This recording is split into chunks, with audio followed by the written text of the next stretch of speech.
Bienvenue à tous dans ce premier épisode de Sans Plug, notre petit podcast où on va parler de basketball tous les trois. Yes, bienvenue. Comment ça va les gars? Achille, comment tu vas? Première question, elle est simple. Ça va et toi? Bah Super écoute, excité pour ce premier épisode. tu sais quoi, on a exactement le même avis parce que moi j'allais dire que je suis super excité pour ce premier épisode également. Alors les gars, moi je vous coupe, je suis méga excité pour Oh. Il est plus excité que nous. Je pense que c'est encore mieux. Ouais, ça va être super. Petit podcast où on va parler de basket. Je pense qu'avant toute chose on peut se présenter. J'ai mis en place une petite question. Je l'ai inventée, ça vient de moi. Vous allez me dire ce que vous en pensez, si c'est pas mal. On commence par toi, Achille. Qui es-tu? D'où viens-tu? Et quel est ton parcours? Les gars, je l'ai inventé, vous aimez bien? Oui. Ok. Non, plus sérieusement, podcast où on va parler de basketball avec un rendez-vous par semaine, où on parlera de l'actualité, de certains débats. Et non sans humeur. Exactement. Et avec beaucoup d'humour également. Et non sans humour. Pour ce premier épisode, on va parler de plusieurs choses. On va avoir une grosse chronique. On va parler de trophées, ouais. de la course au trophée. On va revenir un petit peu sur nos top 3 sur chacun des trophées. On finira par un billet d'humeur, chacun ses takes sur le All-Star Game, puisque je pense que l'édition de cette année a été riche en enseignements. Mais avant toute chose, est-ce qu'on peut commencer par la première chronique? Jingle. La régie, normalement, ça vient après si vous vous abonnez, les gars. Donc, vraiment, partagez, donnez de la force et on finira par avoir les bons moyens. Le Play-in Tournament approche à vitesse grand V, puisque la fin de saison n'est bientôt plus très loin. C'est vrai. On a Dans combien de temps le play-in exactement? plusieurs courses. 2 mois. Mon gars, j'ai pas le chiffre exact en Ok. fait. Bon. 2 mois en vrai. Ok, 2 mois. Arguably. On dit 2 mois. On a une feature qui a été apportée par la NBA il y a plusieurs saisons qui ramène énormément de suspense, énormément de piment, énormément d'intérêt à cette fin de saison entre la 8e et la 10e place. Les amis, 7ème place. j'ai une petite question pour commencer. 7ème place. 7ème place. Tu l'as pas relevé parce que tu t'es trompé, mais c'est la Absolument. 7ème place. Ouais. Mais du coup, tu le relèves pour moi. J'ai une petite question, elle est simple, elle n'est pas dans le débat, mais pour vous, quelle est l'équipe par conférence qui représente le mieux le play-in? Achille? Franchement, je pense que à l'Est, il y a 2 semaines, j'aurais dit les Bulls. Mais je pense que c'est les Hawks en vrai de vrai qui représentent le mieux le play-in dans la conférence Est. Ils y sont tout le temps. Quoi qu'il arrive, tu sais que les Hawks vont être au play-in. Même quand ils sont ambitieux, ils finissent par terminer dans le play-in. Donc tu parles pas de cette saison, tu parles bien all around, Ouais. depuis que ça existe. Ouais. Mhm. Et à l'Ouest... Plus compliqué à l'ouest. Même s'il y a un petit récurrent en Californie, les Warriors quand même. Ouais, les Ils sont Warriors souvent en depuis un play-in petit ces dernières moment, années. c'est vrai. Mais, C'est vrai que c'est plus compliqué à l'Ouest. C'est... Ça varie plus. Ouais. Mais les Warriors, c'est bien. Et à Et- l'Est, toi, tu dirais quoi? À l'est, les Hawks et les Bulls, c'est les premiers qui viennent en tête, mais il y a aussi le Heat qu'on oublie un peu et qui est très très souvent Ouais. aussi, mine de rien. Globalement, la conférence Est, qui est une conférence de play-in en fait. Hein. On a les mêmes équipes. Le suspense à l'Est en play-in n'est pas. Disons que le c'est vraiment tiers pas le même. play-in, on C'est le on même. le connaît un Ouais, peu en chaque fait, année. à l'Est, il y a vraiment top conférence et play-in qui est bien dessiné, alors qu'à l'Ouest, vu que c'est plus serré, bah, t'as des franchises qui veulent se retrouver au play-in. à fait. Et que ça bouge pas mal aussi. Hein. Ouais. Et toi, tu te dirais quoi? Soit en vrai, je pense. Franchement, l'Est, j'aurais dit les Bulls ou Miami. Donc pas les Hawks. Non, moins. Ah ouais. Ça te dérange? Ça t'avait que ça un peu? Non, pas du tout, mais pourquoi pas les Hawks? c'est une question d'image. Parce qui te vient en que tête. c'est vraiment l'image que je me fais exactement. Ok. Pour moi, c'est vraiment play-in à l'Est. En vrai, ça rime avec Chicago. Ouais, ça rime bah oui. vraiment avec Chicago. Oui, oui, mais- Mid as fuck. Je suis d'accord. Mid as poverty. Mais juste, t'étais en fait, les play-in. Hawks, ils sont mid plus, Chicago est mid moins. Ouais. En fait, disons Et que le Heat est pile entre les Et deux, les gars. mid. disons qu'au Ouais. début de saison, à Atlanta, tu peux te dire, est-ce que cette année ils arriveraient pas Oui, mais c'est... à skip le ouais. play-in? Et au final, ils les retrouvent dedans. Alors Chicago, t'es en mode, c'est play-in, c'est juste play-in. Ouais, Ouais. c'est vrai. Et à l'Ouest, je sais pas. À l'Ouest, j'avoue, les Warriors c'est pas mal. Et depuis quelques saisons, je pense pas mal aux Blazers qui s'accrochent un peu, mais j'identifie pas cette franchise comme une franchise Ouais, ils de l'ont play-in. pas trop fait, quoi. Non, mais genre ils sont pas loin en fait. Oui, ils sont pas loin. Du coup, Ouais. c'est pour ça. Ils sont toujours dans Les l'idée Clippers de la aussi. course. Clippers, ouais. Aussi. Clippers, plutôt. C'est vous parce que c'est pas du tout les mêmes typologies de franchises Ouais, c'est clair. dans les deux conférences. Rien à voir. Bon, les amis, première question finie. Vous savez quoi? J'en ai une deuxième. C'est J'en dingue. j'en ai une deuxième que je peux vous adresser. Il a bossé, hein. Si ça vous va, on peut commencer par la conférence Est, parce que je pense que ce sera plus rapide de passer dessus, et Ouais, on ouais. finira par la conférence Ouest. Je vous donne le classement à vous, et aussi à vous les auditeurs pour visualiser un petit peu. Actuellement, on a en 7ème le Orlando Magic, suivi du Miami Heat, suivi d'Atlanta, et suivi de Charlotte. Orlando et Miami sont à 29 victoires tous les deux, Atlanta et Charlotte sont à 26. En 11e, on a Milwaukee, qui est à 23 victoires et Chicago à 24, mais parce qu'il y a une question de match joué. Donc, Orlando, Miami, Atlanta, Charlotte. La question, elle est simple. Au vu du classement, est-ce que selon vous, ça va bouger ? Ou est-ce que selon vous, on a déjà, malheureusement, j'ai envie de dire pour le suspense, nos 4 équipes qui vont jouer le play-in ? Petite question, qui est 6ème ? En 6ème, on a Philadelphie. C'est une très bonne question, qui pour le coup est à 30 victoires. Donc Ok. une seule de plus qu'Orlando et Miami. Ok.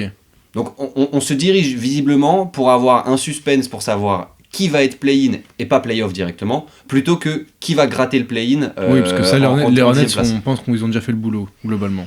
Enfin, en tout cas, c'est un débat, mais bon. Surtout quand tes deux adversaires directs, ça va être Milwaukee et Chicago. Ouais. Je pense que vraiment, vu la gueule de la saison, c'est Ouais, je suis c'est d'accord. plus l'objectif. Hein. Ouais, pour moi, ça va juste pas bouger en vrai de vrai. Je pense que là, on a les places qui vont finir Je suis à grave la fin de d'accord. la saison. Le play-in, ça va être ça. T'as Orlando en 7, Miami en 8, Atlanta en 9 et Charlotte en 10, ça va pas bouger. Il n'y a pas un monde où Philadelphie, ça descend au profit d'Orlando ou de Miami. Vu les dynamiques des deux équipes, moi je pense que Philadelphie regarde plus en haut que vers le play-in, tu vois. Et Orlando et Ouais, mais Miami, aujourd'hui, ils sont à une victoire. C'est pas... Ils ont pas fait le... Ouais, mais c'est que mentalement, on imagine quand même Philly au-dessus, alors que oui, comptablement, c'est pas le cas, tu vois. Oui. Mais je suis d'accord avec Achille, je vois plus Philly regarder en haut que l'inverse. même Ok. en termes de dynamique, d'impression visuelle, Ouais. je sais pas, je pense pas que Orlando va réussir à aller chercher Philly, tu vois. Et si on joue le suspense et qu'on se dit que Philly descend, et que c'est Orlando ou Miami qui monte, c'est laquelle l'équipe qui a le plus de chances de monter ? Bah, plutôt Orlando, mais... Quand même Ouais, Moi, je dirais plutôt moi, je suis d'avis Miami, en Miami. ok. Parce que je pense qu'Orlando, cette année, ils ont... Je sais pas, ils ont une sorte de truc qui entoure cette équipe où ça y arrive pas, c'est laborieux, C'est brouillon, en c'est fait. compliqué, c'est brouillon, et je les vois mal réussir à instaurer une dynamique de win suffisante pour aller gratter un truc. Là où Miami, t'as le bénéfice du doute parce qu'ils l'ont montré, qu'ils pouvaient faire ce genre de truc, et même si leur saison, elle est mid aussi de ouf, je me dis, s'il y a un petit truc qui clique, à un moment où ça doit cliquer, bah t'arrives à gérer ton 1 ou 2 wins d'écart qui fera que, en tout cas, tu passes devant Orlando. Je pense même Après- que Atlanta a plus de chances d'aller chercher les playoffs que Orlando.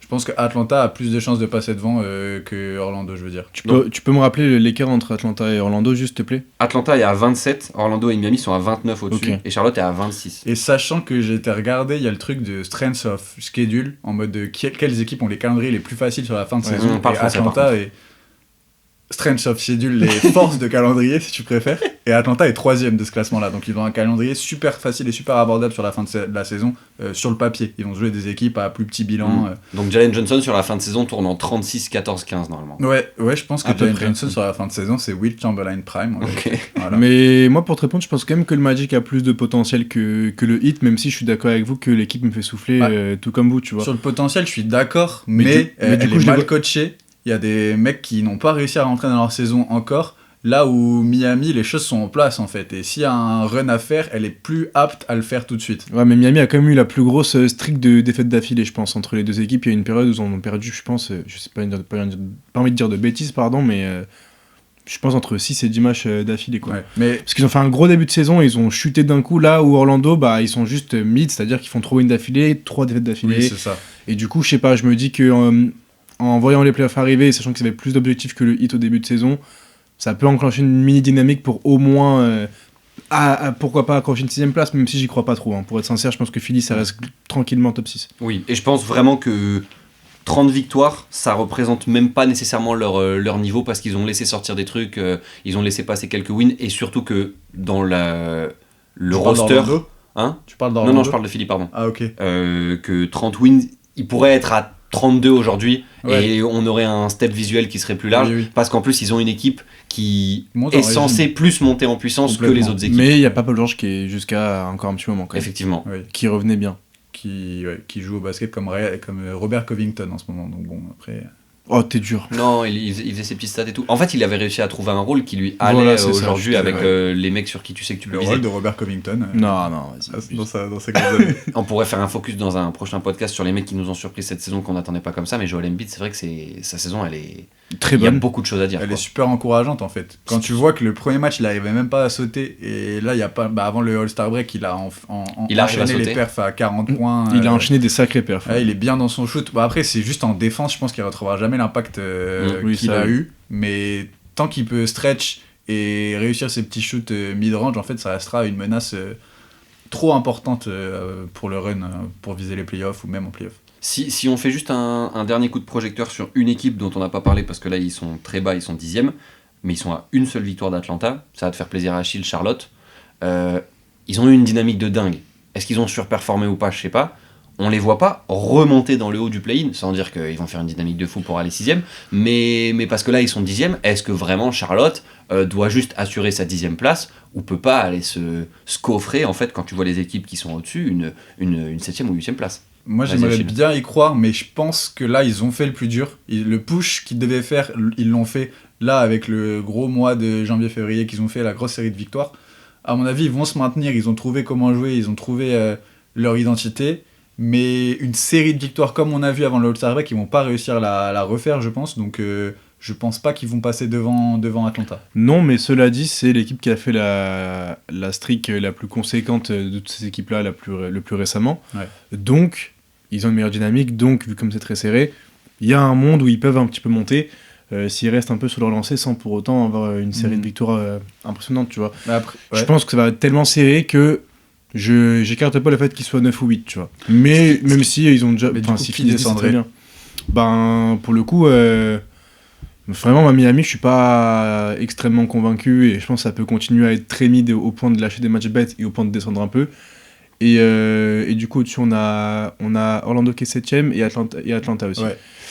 À noter, Ça peut descendre. Hein. petit Je sais détail, c'est que le calendrier qui arrive, on a un enchaînement Easy Washington, Chicago, Indiana. Ouais. Donc tu peux reprendre un 3-0 et te remettre 8e ou 9e à égalité en fonction des résultats des autres. Et là, à ce moment-là, tu as une dynamique, une des meilleures de la ligue. Est-ce que tu regardes pas en haut, tu vois? Je me pose la question. Pourquoi pas? Ouais, Je pense que c'est possible. Et je pense que Charlotte, si on avait dit en début de saison ils finissent 10e, c'était déjà, c'est cool pour eux. Peut-être qu'en fait ils vont finir 7e et on sera en mode, ah ouais, en fait Charlotte, c'est cool, tu vois. Moi, j'ai envie d'y croire, mais je pense qu'ils ont fait le plus dur. T'as une réserve, quoi. Ouais, j'ai une réserve, je pense Légitime. que le plus dur a déjà été fait. Et surtout que, encore une fois, en dynamique des calendriers à venir, Charlotte est beaucoup plus bas et je crois qu'ils sont autour des 20e places en termes de calendrier. Après, je sais qu'ils finissent la saison par un enchaînement qui est Minnesota, Détroit, New York, Boston. Ça, c'est les 4 derniers matchs de la saison. Donc ça paraît dur, mais en fait, c'est des équipes qui vont peut-être, avant les playoffs, plus être dans les mêmes dynamiques. Minnesota, je pense pas. Minnesota, je pense qu'ils vont encore jouer leur place dans le top 6. On va sûrement en parler de toute façon après. Ou, Et même New York, en fait. Boston et New York, ça va rester serré. Donc ils finissent la saison sur ça. Hein. Donc ils vont jouer leur match à fond, Ouais. leurs adversaires. Ok, intéressant. Et petite question de projection, pas obligé de rentrer dans les maxi détails, mais vu qu'on se dit que les équipes elles vont pas bouger, en vrai qui sort et qui reste? Ah, bonne question. Bonne question, mais du coup, il y a tout un truc de confrontation qu'on n'a pas vu que c'est fait par le classement. Évidemment, mais si on pense juste comme ça, l'état, là. ouais. En l'état, moi j'ai envie de te répondre Orlando quand même. Malgré tout, je ne devrais pas se faire éliminer au play-in tournament s'ils y sont encore d'ici là. Et ensuite, du coup, ça nous laisse ces 3 autres équipes. Je sais pas, j'ai envie de te dire, j'ai envie de croire à Charlotte. Moi vrai. aussi, j'ai envie de mettre J'ai un envie d'y billet croire. sur Charlotte en full outsider. Moi, je pense que Charlotte va sortir du play-in parce que sur un match, limite, c'est l'équipe la plus dangereuse des C'est 4. clairement ça. Ils sont capables de gérer leur momentum et en tout cas de tenir un match. En fait, je vois mal Charlotte, vu la gueule de leur saison, prendre un blowout en play-in. Genre, ce sera leur moment, Exactement. vu la gueule de la saison. Après, attention, parce que l'année dernière, il y avait les Bulls qui ont bien fini la saison et il y avait beaucoup de gens qui les voyaient sortir du play-in. Moi, j'ai le souvenir de ça. Et ils se font tarter par Miami, il me semble. Donc attention, s'il y a toujours Miami qui est au play-in, Miami, c'est un peu les rois de... Bah, pour le coup, je pense que Miami va sortir du play-in et pas Orlando. Tu vois Miami-Charlotte, toi, Achille? Ouais, Ok. je vois ces 2 équipes là sortir. Floride, quoi. Je trouve que c'est les 2 équipes, dans les 4 là, je trouve que c'est les 2 équipes qui sont le mieux coachées et qui sont le plus cohérentes sur le parquet quand je les vois jouer en fait. Très ça bien. se marche pas trop sur les... Enfin, je sais pas. Encore une fois, Orlando et Atlanta, j'ai une impression visuelle. Les mecs se marchent sur les pieds, ils savent pas où se placer sur le terrain. C'est un peu plus dégueu quoi. C'est brouillon. Ouais, Brouillon dégueu. brouillon On dégueu. reste sur ces avis-là. C'est mon avis sur Miami et Atlanta en vérité. Non, Orlando et Atlanta, putain. On passe à l'ouest. On Allez. passe à l'ouest. On passe à l'ouest. Les amis, petit topo, classement sur la conférence ouest. On commence, alors là, faut limite remonter haut tellement que c'est serré. C'est fou parce qu'on a les Suns en fait qui sont 7ème, qui ont 32 wins. Ensuite, on a les Warriors en 8, les Clippers en 9, 27, les Blazers en 10, 27 aussi, et les Grizzlies en 11, 20 wins. Il y a 5 matchs d'écart. Donc le débat, c'est quasi le même qu'à l'Est. C'est plutôt qui glisse des playoffs jusqu'en play-in plutôt que qui va passer de 11 à 10. Parce que visiblement, Grizzlies, Mavericks, Jazz, Pelicans et Kings, ça devrait bottom. Hein. Oui, complètement. Ça remontera pas, ça. C'est déjà trop loin. On s'était demandé si les Clippers allaient pas un peu descendre. Au final, non.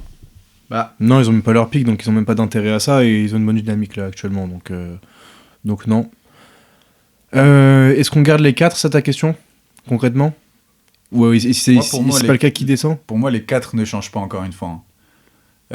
Sur la 6ème place, c'est les Wolves. Ouais. Les Wolves, la plupart du temps, c'est à partir de maintenant qu'ils commencent vraiment leur saison. Ouais, c'est vrai. Donc je pense que les Wolves vont plutôt regarder vers le haut, aller chercher peut-être les Lakers, mais ensuite je vois pas les Lakers descendre jusqu'aux Suns en fait. Moi non plus. Les Nuggets et les Rockets non plus? Non. Les Rockets ça va peut-être descendre, mais moi je vois, s'il y a un push qui doit être fait, c'est plus les Wolves qui vont aller chercher le Top 4? Ouais. Je suis d'accord. C'est ça qui va se passer. Et après, les 4 équipes vont pas changer. On a du mal à voir les Suns encore plus surperformer qu'ils le font aujourd'hui pour aller chercher un top 6. Complètement. C'est compliqué, je suis d'accord. Bravo à eux déjà, pour si tu finis 7ème de cette saison. Ils sont pas si loin, on pourrait y croire, mais malgré tout, malgré toute la bonne volonté du monde, je pense pas non plus. Hein. Sachant que c'est les Wolves et les Lakers devant, je pense pas que ces deux équipes-là qui sont malgré tout expérimentées glissent plus que ça, même si on peut avoir des réserves pour la suite pour ces deux équipes-là, mais je pense pas que ça changera. Top 4 bougera pas, je suis d'accord avec vous. Pour moi, par contre, le truc à surveiller, c'est vraiment Golden State qui, à mon avis, va glisser jusqu'à la 10ème place. Hein. Avec les Clippers et les Blazers qui remontent donc. Ouais. Moi j'ai du mal à voir les Blazers. Pour les Blazers, ça continue. Et bah c'est là que je reviens avec mon strength of schedule. Ouais. Les Blazers ont le calendrier le plus favorable de la ligue sur la deuxième partie de saison. Là. T'as tellement bien fait tes devoirs.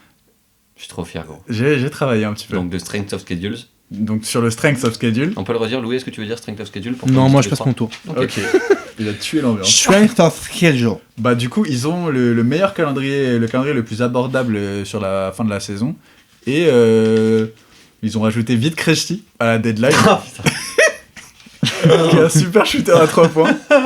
Qui va, je pense, les aider à faire ce push et à passer devant les Warriors qui, mine de rien, jouent sans Curry en ce moment. Les Warriors vont glisser.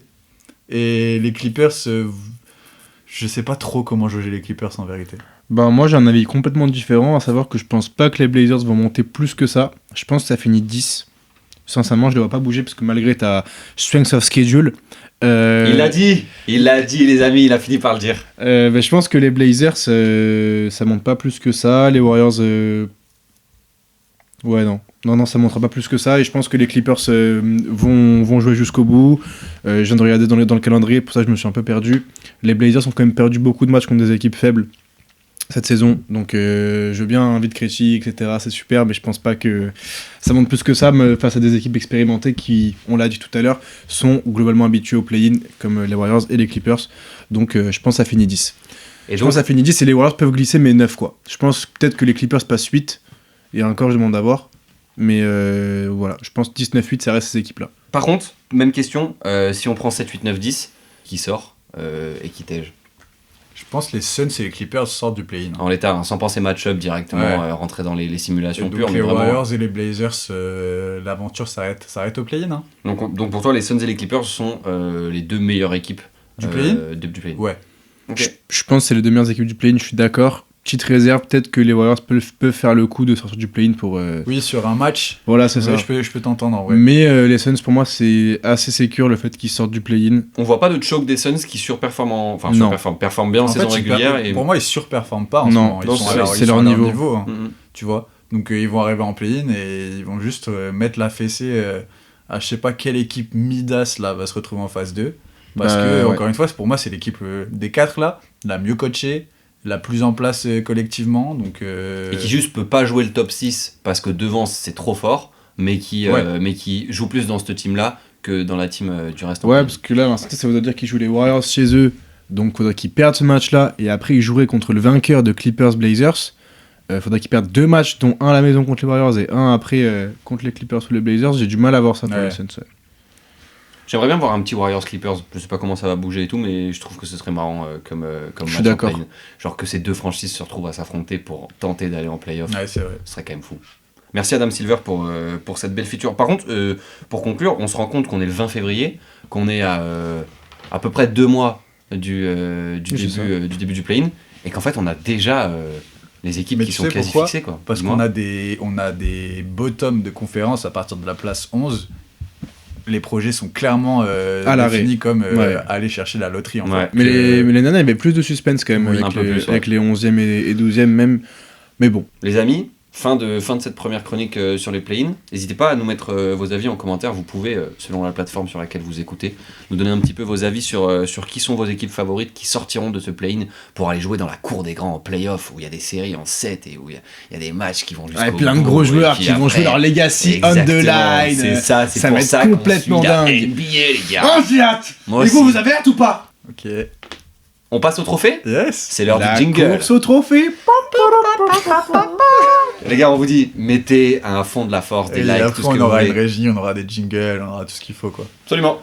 On aura un plateau, Mm. un plateau télé, Un plateau repas Ouais. aussi. ouais, un plateau repas, Mm. Ouais, et sur lequel on ramènera Nagui, je pense Mm. d'ailleurs. Et on jouera à plateau. Est-ce qu'on Vous vous bloque rappelez ces le jeu paroles, les gars? Elle est excellente. Mettez le top de vos vannes en commentaire aussi, les gars, du podcast. Du coup les gars, pour la course au trophée, Sans transition. ouais, parce que là il faut avancer en vérité. Non, mais t'as raison. Je vous propose qu'on liste un peu les trophées un à un et que chacun donne ses top 3. Ça va chauffer. Arrête, mais c'est dégueu à chaque vanne, c'est chiant. Chacun donne ses top 3. Et puis on verra ce qu'il en ressort. Mais est-ce qu'on n'en aurait pas trop fait? Alors, on va commencer par le... Il n'y avait pas de blanc, il a juste repris direct. J'avais envie de commencer par le trophée de défenseur de l'année. Defensive Player of the Year. C'est celui-là même, effectivement. Sachant que cette année, il y a pas mal de questionnements autour des trophées à cause de la règle des 65 matchs. 60 game rule.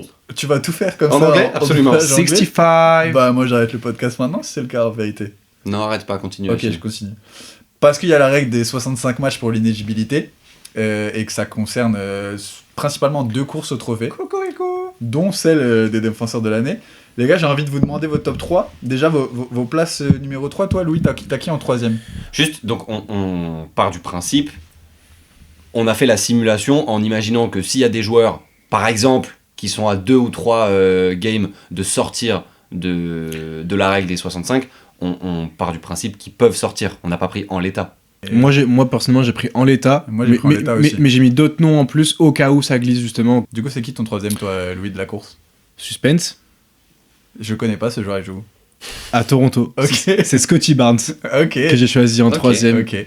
T'as Ouais. Scotty Barnes en 3ème Ouais, position. je le trouve vraiment impressionnant cette année dans plein de domaines, mais en défense particulièrement, j'ai l'impression que c'est un peu l'encre défensive de ces Raptors qui sont, ma foi, étonnants tout court.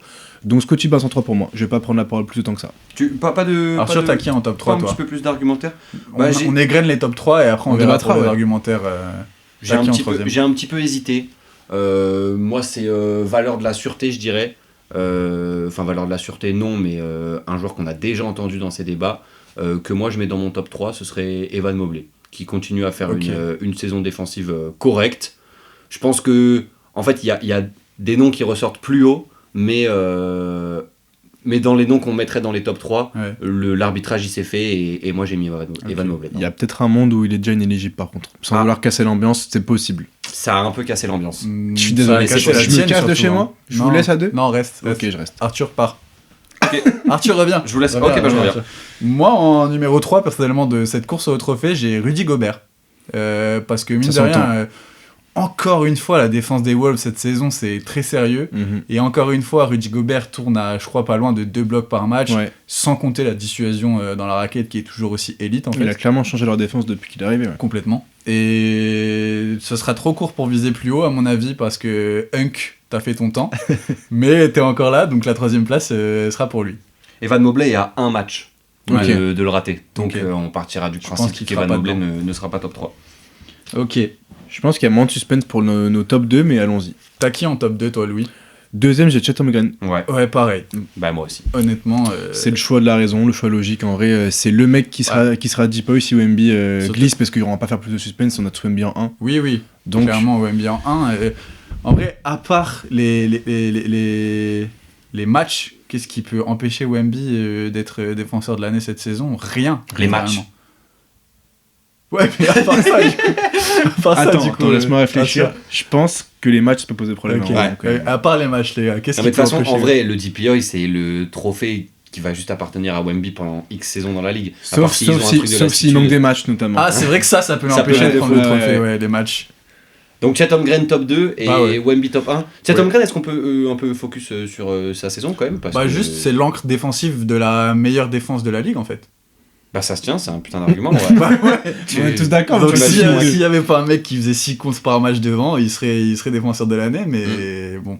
Et parce qu'il y a Alex Sarr, personne l'a mis dans son top 3 et je pense qu'il est même pas dans les... Bah, il sera inéligible, je dans pense, les de toute odds. façon. Vu qu'il va rater toute la fin de saison. Ouais, mais, Oui. mais juste en termes de perf Profil. pur, ouais, et de profil, on va avoir en fait... sans... Ah, Comment tu dire veux dire dans le futur? Ouais, Oui, parce en que fait, là, on va- aujourd'hui, j'ai pas regardé les rankings, mais à mon avis, collectivement, la défense de Washington. C'est pour ça. Et je pense Évidemment. que même dans le futur, la défense des Spurs est déjà une défense qui est très en place. Parce que Wemby est Wemby, Sarr n'est pas Wemby, et donc il a pas à ce Après, point il est- changé. Jusqu'à présent, il était quand même vachement seul aussi pour défendre, mais je pense que ça peut changer dès l'année prochaine. Ouais, ouais. Puis ça tourne, ça à tourne voir. en performance individuelle, ça tourne à 2 comptes par match, Sarr, et ça va pas tomber en dessous dans sa carrière. Mais clairement, je pense qu'il y a peut-être un moment donné dans sa carrière où il l'aura. En tout cas, il sera, quoi Peut-être. qu'il arrive, podium quelques fois, je pense, et dans la course plusieurs fois. Donc il y a un monde, il l'aura un jour, hein, même si à Wemby, il va pas l'avoir 15 ans d'affilée. Donc, Vu la gueule des pivots qu'on a là en NBA qui vont tous être dans la course des DPOI et qui sont tous jeunes, on a Wemby, on a Sarr, on a Holmgren, on a Mobley, on a Jaren Jackson Jr. Le Defensive Player of the Year pour un extérieur, c'est un peu fini ça.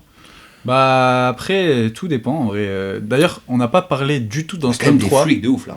que ce soit des Pistons ou des Rockets, qui en vrai sont deux grosses défenses collectives. Pistons, c'est la deuxième meilleure défense de la ligue, mais Moi, en j'ai- fait, du coup, ton defensive player dans ces deux équipes, c'est les frères Thompson. moi, c'est eux que j'ai en sleeper aussi, enfin que j'ai mis un peu en mention. ouais, après dans le t'as sens, Isaiah Stewart, t'as des trois aussi que tu pourrais mais il sort mentionner, du peut-être, banc. mais il sort du banc.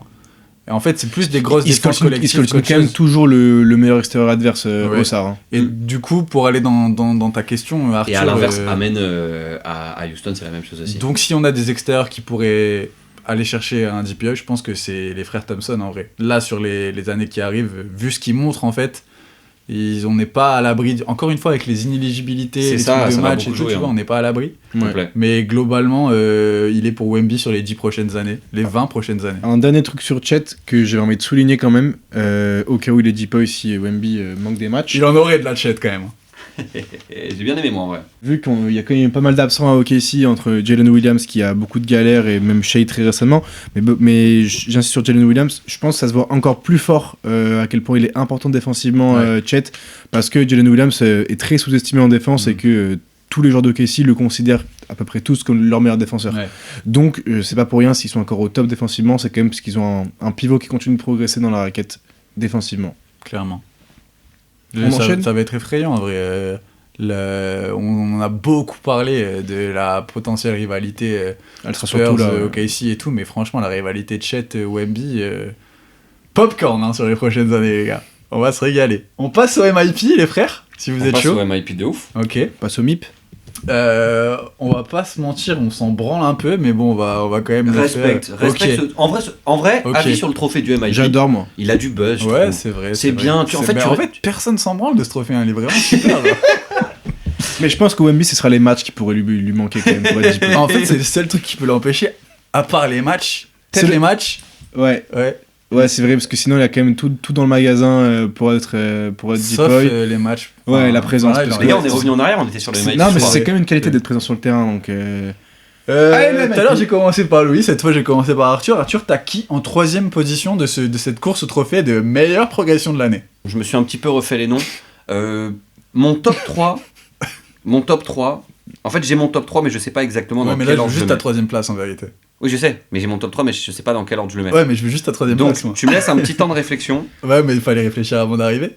Je pense que mauvais élève, bonnet d'âne. je vais mettre Deni Avdija en top Ok. 3 Ok. parce que C'est un l'évolution choix. de ses performances et de son rôle font que le mec a, je pense, une place garantie dans le top 3 du trophée MIP. J'ai pas les stats sous les yeux et on va peut-être pas emmerder tout le monde avec Je crois qu'il listings de jump chiffres. grosso modo à plus de 10 points par match. 9 points en plus par match. Ouais, voilà. Donc, mais, moi, ma take, c'est peut-être plus de le mettre plus bas que ce qu'il va vraiment être, parce que je pense qu'il va être top 3 garanti. Attention, il y a beaucoup de concurrence. peut-être je le sais. même top 3. Mais aujourd'hui, le ladder donne Deni Avdija premier. Après, bon, les ladders et les odds, ça veut dire Oui. ce que ça veut dire. Mais c'est clair qu'en termes statistiques purs, je pense que c'est celui qui est vraiment dans le top. Mais je trouve que la progression est moins choquante visuellement et peut-être plus attendue. Donc c'est pour ça que moi, de mon prisme et de ma sensibilité, je le comment dire, félicite moins pour ça. Ok. Et je préfère d'autres profils que Ouais. je vous dirai après. Ok. Ça T'as marche. qui en troisième, toi, Louis? Moi, je vous explique comment j'ai procédé parce que c'est quand même toute une peu, réflexion. Comment t'as Ouais. procédé, Louis? Louis, J'ai tu peux procédé nous de expliquer la- comment t'as procédé, s'il te plaît? Alors, j'ai procédé de la façon où, en fait, j'arrête ça tout de suite, c'est que je sais comment il fonctionne le trophée, je sais comment fonctionne le top 3 de ce trophée. Bah, tu peux nous expliquer comment il fonctionne? Disons qu'on récompense quand même beaucoup des mecs qui deviennent All-Star et des mecs qui ont des jumps de stats quand même significatifs, Donc on sait que Deni Avdija, il est premier. mais pas non plus dingues. On sait que les premiers, pas forcément, Ok. mais je pense qu'il sera à podium, en tout cas, c'est certain. C'est pas le seul à avoir été première fois All-Star cette saison. Hein. Voilà. Ouais. Et du coup, moi, mon premier, j'ai réfléchi comme ça en mode très pragmatique, froid, en mode Adam Silver. Mais pour les deux autres, je me suis dit, je vais prendre des joueurs qui ont eu Ok. des progressions très très importantes. Et T'es qui... fait kiffer un peu. Voilà, c'est ça, parce que je pense que ce trophée peut se perdre un peu parfois Ouais. dans leur top 3 et à qui ils le donnent. Du coup, en troisième, tout ça pour dire que j'ai pris Ryan Rollins, Ok. des Bucks que j'adore en vrai de vrai et qui est quand même passé de 6 points à 17 Ouais. et qui a progressé partout, hein, même en termes de rebond et de passe. Il est passé de 1-9-1-9 à 4-6-5-5 pour la faire rapidement. Donc Ryan Rollins pour moi, qui carry quand même les Bucks pas mal cette saison, à leur niveau, donc 11ème, mais c'est pas mal. Ouais. En sleeper, j'avais un peu le même type de profil. Pardon, Achille, avant ton choix. J'ai pensé au même profil. J'étais en mode Ryan Rollins et Anthony Black. Ouais. Vraiment bravo. C'est vrai. Dans Ouais. leurs deux équipes respectives, Je suis d'accord. c'est des progressions assez Excellent, similaires. Anthony Et Black. vraiment, deux Ouais. joueurs. Branchez-vous sur ces joueurs si vous aimez le basket. De parce que ouf. c'est- Tony Black, c'est le highlight le plus vu de la saison, en vrai. Ah ouais? Pas son dunk sur les Ah oui, bah 4 oui. joueurs Ah des... Match à Berlin là. Ouais. Et Bravo, là où oui. il dunk sur toute l'équipe. Et toi, t'as Dunk qui de en fou. 3 Moi, j'ai comme Arthur, j'ai Deni Avdija en 3. Ouais, logique. On va parler basket, on va parler terrain, on va pas parler de... Non, reste sur le Ouais, sportif ouais. quand même. Mais oui, comme on a dit, il a 9 points en plus de moyenne et mine de rien, c'est devenu le vrai go-to guy des Blazers. Ce qui est dommage pour eux, à mon avis, mais c'est une autre question, en vrai, parce que je pense pas que c'est un winning player à terme. Mais il est troisième de ce podium, parce que devant, j'ai un mec que je préfère plus et il y a un gars qui est trop impressionnant en termes de progression pour pas le mettre premier. Ok, ça tease, j'aime bien. Oh, mais range cet alcool, frère. Non, mais frère, on se fait Voilà, plaisir, ouais. je sais pas. Ça tease pour ceux qui l'avaient pas. Pardon pour ça. On a qui en top 2? T'as Louis? qui en top 2, Arthur? Non, c'est toi d'abord. C'est moi? Ouais, oui. Moi, en top 2, parce qu'il y a un top 1 qui, je pense, est un peu indébattable si on prend tout l'aspect Ouais. all-around et tout. Donc mon top 2, le petit chouchou, on en a déjà parlé plein de fois entre nous. Moi, je mets mon Keontae George en top 2. Ok. Parce que, J'aime bien. Ok. parce que juste basket, en vrai. Hmm. J'ai fait le choix sans... Je pensais pas que t'allais mettre lui, mais j'adore. J'ai regardé les statistiques, je les ai plus en tête, je les ai pas notées. C'est vraiment du feeling et du ressenti aussi. Keontae George, c'est trop fort. La progression, elle est linéaire en vrai quand tu regardes par De rapport ouf. au nombre de minutes qu'il prend. C'était évident qu'il allait péter cette saison. À ce point, peut-être pas. C'était évident qu'il allait vraiment devenir fort cette saison. À ce point, c'était pas non plus si sûr, mais je vais pas plus étayer mon argumentaire. Ok. J'adore le joueur, les performances sont là, l'évolution des stats est là aussi, les résultats moins, mais parce que t'es dans une franchise qui s'en bat les couilles d'avoir des résultats maintenant. Donc je mets Keontae George en top 2. Bravo. Ce sera probablement pas le cas, mais J'aime mais qu'il sera c'est hors mon... podium en vrai, mais... c'est mon top 3. Ouais. J'aime le choix. J'avais noté dans les petites mentions et tout, mais très bon choix. Moi-même logique que pour le troisième, c'est un mec qui sera sûrement pas podium, mais que je trouve hyper impressionnant dans la progression. C'est Nickel Alexander Walker, Ok. qui est quand même passé de 9 points à 20. Pas faire encore toutes les stats qui ont augmenté, mais tout a augmenté globalement. Et il est quand même impressionnant parce qu'il était quand même important à Minnesota, surtout défensivement et en tant qu'energizer en sortie de banc. Là, je le trouve vraiment, vraiment très très fort dans une équipe d'Atlanta qui a eu une période très bien, une période moins bien, etc. Mais est-ce qu'il serait pas en train juste d'exploser, de devenir un vrai très très fort joueur sur les lignes arrière en NBA?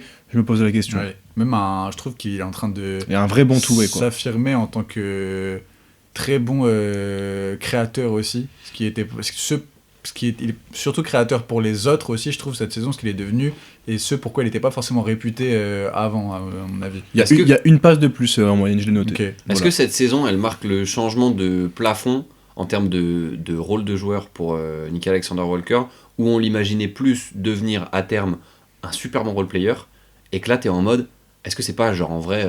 Moi, je pense qu'il est en train de devenir ce qu'il devait devenir. Ça va Exactement. pas non plus exploser des plafonds de fou, mais il y avait des winning player pour le coup. Genre. Des petits flashs à son arrivée en NBA, on se disait pourquoi pas, ce mec-là peut devenir une star ou quoi. Peut-être pas jusque-là, mais en tout cas, c'est dans la veine de ce qu'on attendait à son arrivée, donc je suis d'accord avec toi. Est-ce qu'on n'aurait pas tous le même top 1 en vrai? Après, moi, j'ai pas dit mon top 2, mais pardon, je vais juste rentrer chez moi. Achille, ton top 2, c'est quoi? Mon top 2, personnellement, c'est Jalen Duren, du côté des Pistons, parce que... C'est un choix du cœur un peu, non? Un choix du cœur, oui. Et cohérent aussi. Oui, bien sûr. En fait, le leap est là en termes de stats. Après, il est pas forcément aussi impactant que celui de Deni Avdija ou du top 1. Mais moi, je trouve que même aussi sur le terrain, en termes d'expression, balle en main, le joueur que c'est devenu cette saison-là, c'est assez impressionnant. Il sera top 3, moi, je pense. Hein. Je pense qu'il sera dans les top 3 aussi parce que, encore une fois, quand tu penses à la logique, première fois All-Star cette saison. Totalement. Enfin, il y a quand même 6 points en plus par rapport à la dernière, et aussi la stat d'usage rate qui a pris plus 6% par rapport à la saison dernière. J'aime bien. Ce qui est fou en vrai. Tu vas me sortir des petites stats avancées, toi. Ouais, je vais chercher ça. Moi, c'est sympa. Je vais chercher ça, ça me plaît. On l'a vu, moi je me rappelle d'une séquence, je sais plus sur quel intérieur c'est, mais vraiment il a la balle entrée de la raquette, ça pose un dribble, deux dribble entre les jambes, et il passe le mec balle en main, et t'es en mode ok. Et même au niveau des fautes, des passes qu'il lâche et tout, il a grave progressé. En fait, c'est vraiment la confiance prise balle en main, c'est trop incroyable. Impressionnant. Donc la saison est monstrueuse, et bravo Jalen Duren. Et puis même, je trouve c'est cool aussi de récompenser des mecs qui font progresser leur équipe. Ouais. C'est-à-dire que c'est vraiment très important le rôle qu'il a aux Pistons, qui sont juste incroyables cette année et qui sont premiers bien mérités avec pas mal d'avance. Est-ce que historiquement, tu le sauras mieux que moi, ça a été récompensé ce truc-là, cet impact dans une équipe qui win plus que juste le leap statistique? Bah pour être top 3, oui, pour le gagner, c'est pas ça qui prédomine malheureusement. Ok, d'accord. En 1, on a tous le même, je pense, les gars. C'est un autre Jalen, à mon avis. Ouais, il a le même prénom. Jalen Johnson. Ça va être compliqué de donner le trophée cette année à quelqu'un d'autre que lui. Clairement. Vous voulez les progressions? Je les ai notées. Pour le coup, les hausses de stats, je les veux. C'est n'importe quoi. Je les ai notées, moi aussi. Il a 5 points de plus que la saison dernière. Ouais. 3 assists en plus que la saison dernière. Ouais. 5% d'usage rate en plus avec les mêmes minutes que la saison dernière. C'est ça qui est le plus fou, je trouve. C'est-à-dire que Deni Avdija, il y a 9 points en plus avec 4 minutes de temps de jeu en plus. Là, Jalen Johnson, il a fait ces progressions-là avec le même temps de jeu que la saison dernière. Donc, juste... Il a juste pris la franchise comme ça dans sa main, il a dit voilà, maintenant vous voyez, c'est à moi en fait. Genre, prenons un peu de recul, il a quand même jarté Trae Young. Ouais. La prise de pouvoir est folle. Hein. Genre, c'est quand même assez dingue. Ouais. Et puis juste en box score enjoyer qu'on est tous, on est sur genre une machine à triple-double. Ouais, après, moi j'ai des réserves quand même sur le plafond de ce mec à terme. Et est-ce que c'est un mec qui fait aller loin une équipe? Mais aussi parce que je pense que le profil m'intrigue trop en fait, tu vois. Et j'avais vu passer un tweet en début de saison, là, quand il était vraiment en train de prendre le lead dans la franchise et que Trae Young était blessé, et un mec qui disait ça fait penser à l'époque où aux Clippers, Chris Paul s'était blessé et Blake Griffin était devenu un espèce de machine à stats comme ça, et c'est un peu ce que Jalen Johnson a fait cette saison. À mon avis, le titre de MIP lui tend les bras, hein, honnêtement. Oui, je pense on n'aura rien pu faire. Même s'il performe de fou parce qu'il y a le contexte qui va avec à Atlanta, qu'en plus il avait déjà ses marques dans la franchise, que Trae Young est parti, qu'il y a beaucoup de facteurs positifs. Quand même, GG Wellplay à lui parce que c'était pas non plus donné de performer. Surtout, je crois qu'il est top 5 passeur de la ligue là. Genre, c'est de ça dont on parle, je crois. 8,1 passes par match, je pense qu'il pas loin. Je pense qu'il est haut, ouais. Après, en termes de shoot à 3 points, il est impressionnant aussi cette saison, mais on savait qu'il pouvait scorer. Mais là, 8 passes par match... mais tout faire, c'est la tour de contrôle d'Atlanta qui juste fait tout, en fait. C'est clairement le clair favori de cette course au trophée. Je pense qu'on peut dire, à part s'il se blesse et on touche du bois pour lui, espérons que ça arrive pas. Mais il l'aura, à mon avis. Bravo à lui. Petite question rapidement comme ça, mais vous en pensez quoi du plafond de Jalen Johnson à moyen, long terme? Est-ce que vous voyez ça comme un potentiel franchise player d'une équipe qui gagne ou d'un mec qui fait des stats dans des équipes mid? Ni l'un ni l'autre. Un mec que tu as envie d'avoir dans ton équipe en lieutenant. Ouais, c'est ça. Okay. Ton deuxième. Même pas ton 1 bis, tu vois. Ton deuxième, défini comme deuxième, à côté d'un gars qui score, porte la balle et genre... gère le jeu aussi, et peut-être que ton Jalen Johnson nécessairement va baisser en statistiques, mais que dans l'impact, tu le réserves pour un rôle un peu plus défini, Ok. et où ce gars-là, pour moi, est un winning player en vrai de vrai. C'est pas juste tu stats parce que t'es dans une équipe Ok, un peu d'accord. mid. Moi, je vois. Moi, je le vois un peu comme un mec qui va stat dans des équipes mid. Hein. Je vois, mais parce que après, je sais pas comment est le mec, mais je l'imagine pas vouloir. Enfin, je sais pas. Après, on est beaucoup trop tôt dans la carrière, mais j'ai l'impression que c'est un mec qui a envie d'être franchise player aussi. En fait, et- surtout dans la manière de jouer, c'est là où j'ai mis des réserves, parce que quand tu le décris, Arthur, j'étais d'accord avec toi avant que tu prennes la parole, et j'ai un peu changé d'avis pendant que t'expliquais, parce que mine de rien, c'est un mec qui a un usage rate qui est quand même assez haut, qui fait ses passes, donc il a quand même beaucoup la balle en main. Ouais. Et vu le profil, on l'imaginerait quand même beaucoup avec un meneur, Ouais. de manière un peu inconsciente. Ouais, Sauf logique. que il était avec Trae Young et ça marchait pas. Mhm. Donc, tu l'imagines jouer comment, à part avec plein de shooters autour, en mode c'est son équipe. Bah, Et- avec un autre meneur, parce que pour moi, c'est pas parce que ça va pas marcher avec Trae Young qu'il y a les histoires de timing et de dynamique Ah, mais de leur évolution un perso. tu meneur vois. qui a quand même moins la balle en main que Trae Young, Parce du que coup. pour moi, forcément, si Jalen Johnson est dans ton équipe et que tu veux maximiser son Point potentiel, forward. c'est ton porteur de balle Ouais, c'est numéro ton 1, point tu vois. Bah, pour moi, c'est en termes d'usage, temps où la balle elle passe dans ses mains et tout, t'es pas obligé de l'avoir avec la même importance qu'il a cette saison, tu vois. Ouais, mais oui.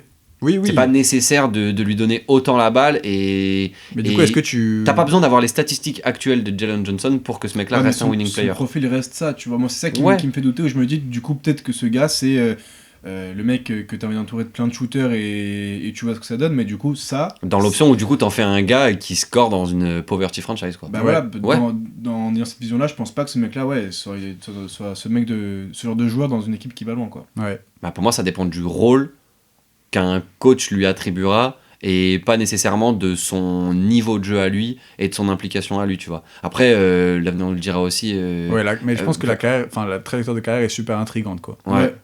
Et puis On ça peut- dépend. On peut être ça- surpris en vrai. Et ça hein. dépend aussi de ses choix et des opportunités qu'il va avoir. Si le mec bouge ou si tu lui donnes un contrat de gros port, je sais pas où est-ce qu'il en est contractuellement, ça définit aussi un peu ton statut sur un Oui, terrain, de quoi. ouf. Bah après, là, je crois qu'il a un bon contrat. Il lui reste 2 saisons, je crois, Mm. Il me semble à aussi qu'il bas a prix, signé. mais ça veut dire que derrière, c'est Voilà. un max. Hein, Donc tu vois. qu'est-ce que tu prends derrière? Et si ce mec-là c'est un max, là ça m'emmerde un peu, tu vois. Mais tu Ce sais sera quoi le d'autre cas. C'est quoi d'autre un mec qui tourne en. Ah oui, non, mais je suis d'accord. Mais Tu du coup, si ce gars prend un max, il prendra un max dans une franchise qui a de la place pour lui donner un max. Donc, ça va être, là, je vous rejoins, ton starter dans une équipe qui jouera le play-in. Donc tu nous rejoins au final. Bah, je vous rejoins au final si tu prends toutes les trajectoires qui convergent. Ouais. Mais de base, je vous rejoins pas, les gars. Moi, je suis à part, Non, je suis mais- grave différent. On verra, en vrai, il est hyper jeune, du coup, être arrêté là-dessus, à tout moment, il nous fait mentir de fou. Et c'est un Branchez-vous, Jalen Johnson. En tout cas, bravo Bravo. pour le trophée de MIP. On sait que c'est toi. Ouais. Les gars, je vous propose de passer à la course du rookie de l'année. Mais j'ai pas envie. On Les arrête gars, le je vous podcast propose là. de passer à la course des MVP, du coup. J'ai pas envie non plus. Les gars, je vous propose d'arrêter le podcast et mettre le match de Marseille. Change. On arrête le podcast, mais on met le match de Brest. C'est le même match. Bah oui. Ouais, c'était la vanne. Alors, vous avez qui pour le rookie de l'année? Louis, j'ai envie de savoir qui tu nous as mis sur cette 3e marche du podium. La médaille de bronze, quoi. Énorme suspense pour le nom qui va sortir de ma bouche maintenant, parce que c'est Vijay Edgecombe. Ok. Un petit argumentaire peut-être. Bon joueur. À toi, Arthur. Arthur, t'as qui en 3e position de ce top 3? Je risque de surprendre. Ouais. J'ai Nolan Traoré. Je voulais voir les regards un petit peu, les gars. C'était un prank. La caméra, elle est juste là. Vous pouvez tous regarder. Non, j'aurais aimé qu'il soit aussi haut dans le top. Ceci dit, belle saison, belle montée. C'est vrai qu'il nous fait kiffer, Belle Nolan. montée en Il va température. finir fort. Ouais. Si on fait un Ouais. petit interlude Frenchy, Nolan Traoré, même juste la QV rookie, Maxime Reynaud, Nolan Traoré, c'est un peu sexy. Ouais, en vrai. bah juste la Team World dans 7 ans qui sera uniquement française, All-Star Game, ça va être cool, hein. On va se régaler. En espérant une carte juste pour le All-Star Game dans 7 ans. Référence, pour ceux qui l'ont pas vu, à la carte de la France qui était juste Ils l'ont tous vu, catastrophique. s'ils nous écoutent, c'est qu'ils ont vu ça. Vous êtes des nerds, vous avez du temps d'écran, vous qui nous écoutez. Hein. Tu nous as toujours pas dit ton 3e, toi. Vijay Edgecombe aussi. Ok, hein. moi c'est Vijay Edgecombe, les gars. Bon, bah les gars, Super. Vous avez qui en numéro 2 de cette course au rookie? Con Knuppel. Ah, je suis pas d'accord. Je plaisante, les gars, évidemment que je suis d'accord. Moi j'ai Cooper Flag en 2e position Ah, c'était sûr. des rookies. C'est vraiment C'est ça sérieux, ouais, C'est vraiment le cas. j'ai vraiment Cooper Flag en 2e Ok. position des rookies. Habituez-vous, Achille va souvent aller à contre-courant. Non, mais frère. Pour aucune raison. Bah si, la raison elle est assez simple. En fait, il va à contre-courant. Si ça concerne Charlotte, on est à peu près sûr que le biais il est un peu différent. Il a quoi de plus que Con Knuppel, à part le sens de l'histoire avec lui? Je vous pose la question. Le quoi? Le sens de l'histoire. En gros, il est arrivé en NBA, il devait être rookie de l'année, il y avait la hype, il y avait tout. Il a quoi de plus que ça? J'ai une réponse, moi.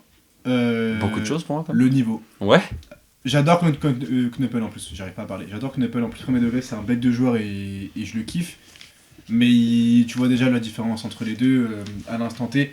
Moi, je pense que tu vois la différence entre les deux en termes de potentiel. Ça, Non, je suis même d'accord. aujourd'hui. Mais aujourd'hui, je trouve pas que Knuppel fasse une si plus mauvaise saison Je que peux te Cooper une Flag. question. Oui. Je vais te faire un contre-no. Si là on inverse les rôles des deux joueurs, Cooper Flag il est à Charlotte. Qu'on les change d'équipe, c'est un peu la Est-ce question. que tu Ouais. penses que Cooper Flag il fait pas de Charlotte une équipe qui est déjà 7ème en vrai?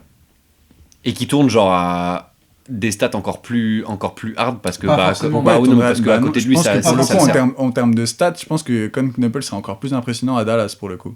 Ouais, parce que du coup Je il demande a un à- rôle un peu plus big. Je demande à voir, je pense que ça serait un peu even pour Knuppel et peut-être que Cooper Flag baisserait un peu mais il aurait plus d'impact. Moi je pense que quand même en termes de niveau et de...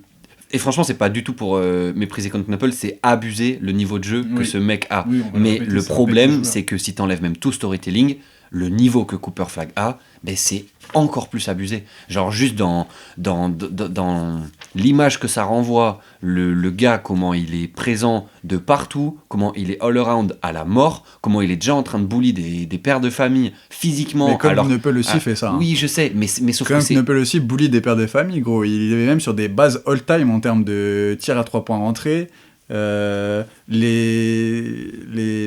Comment dire, les affrontements directs entre les deux ont tourné en la faveur de Knuppel.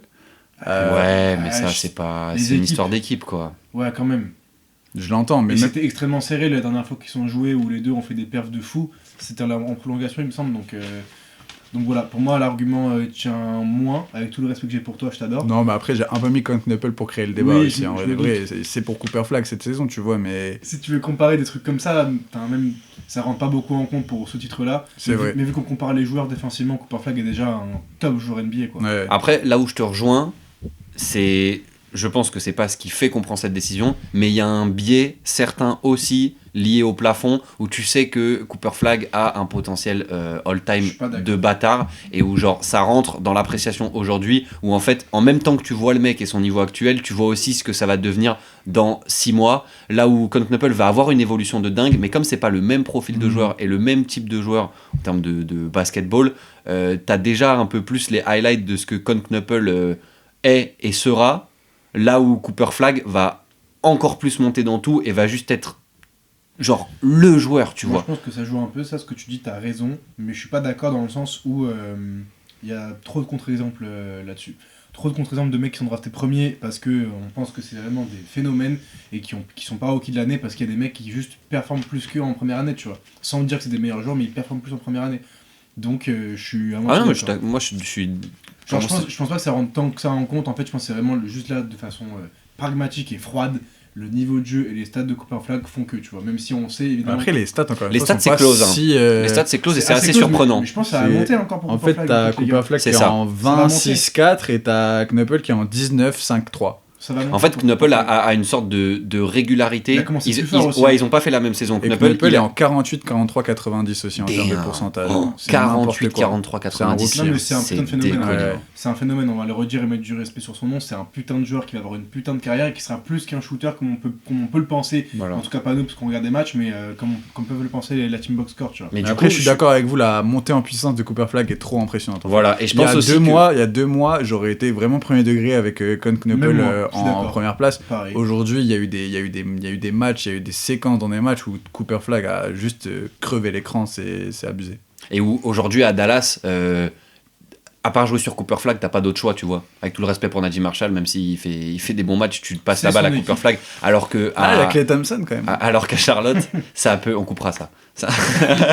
Alors qu'à Charlotte, Knuppel est mis dans des dispositions différentes. Mais du coup, Et c'est genre, ça, c'est un argument en faveur de Knuppel, c'est pas un argument en faveur de Cooper Flag. Parce que ça veut dire que Knuppel, dans un environnement Bah, tu sais où pas. ça serait lui l'option numéro 1, aurait des meilleures stats. bah, en tu fait, sais pas, parce que peut-être qu'il aurait du déchet de ouf aussi, parce qu'il serait ciblé comment à ça, la il aurait mort du et tout. déchet de ouf? T'as Bah, vu les parce que pourcentages que je viens de dire? Mais gros parce qu'il a un pourcentage, parce qu'à côté de lui, les mecs qu'il doivent est défendre entouré. la Melo Ball et Oui. Brandon Miller tout le match. Et c'est pas pour dénigrer encore une fois ce qu'il fait, mais je pense que sincèrement, tu le mets à Dallas, peut-être il serait à 22 points de moyenne, mais je pense que les pourcentages c'est pas les mêmes. hein. Ouais, mais à mon avis. le volume de shoot pris et le volume de shoot rentré, ça serait globalement tout aussi impressionnant. Ça serait très très bon. Enfin, hein, je évidemment. trouve que l'argument va pas forcément en faveur de Cooper Flag.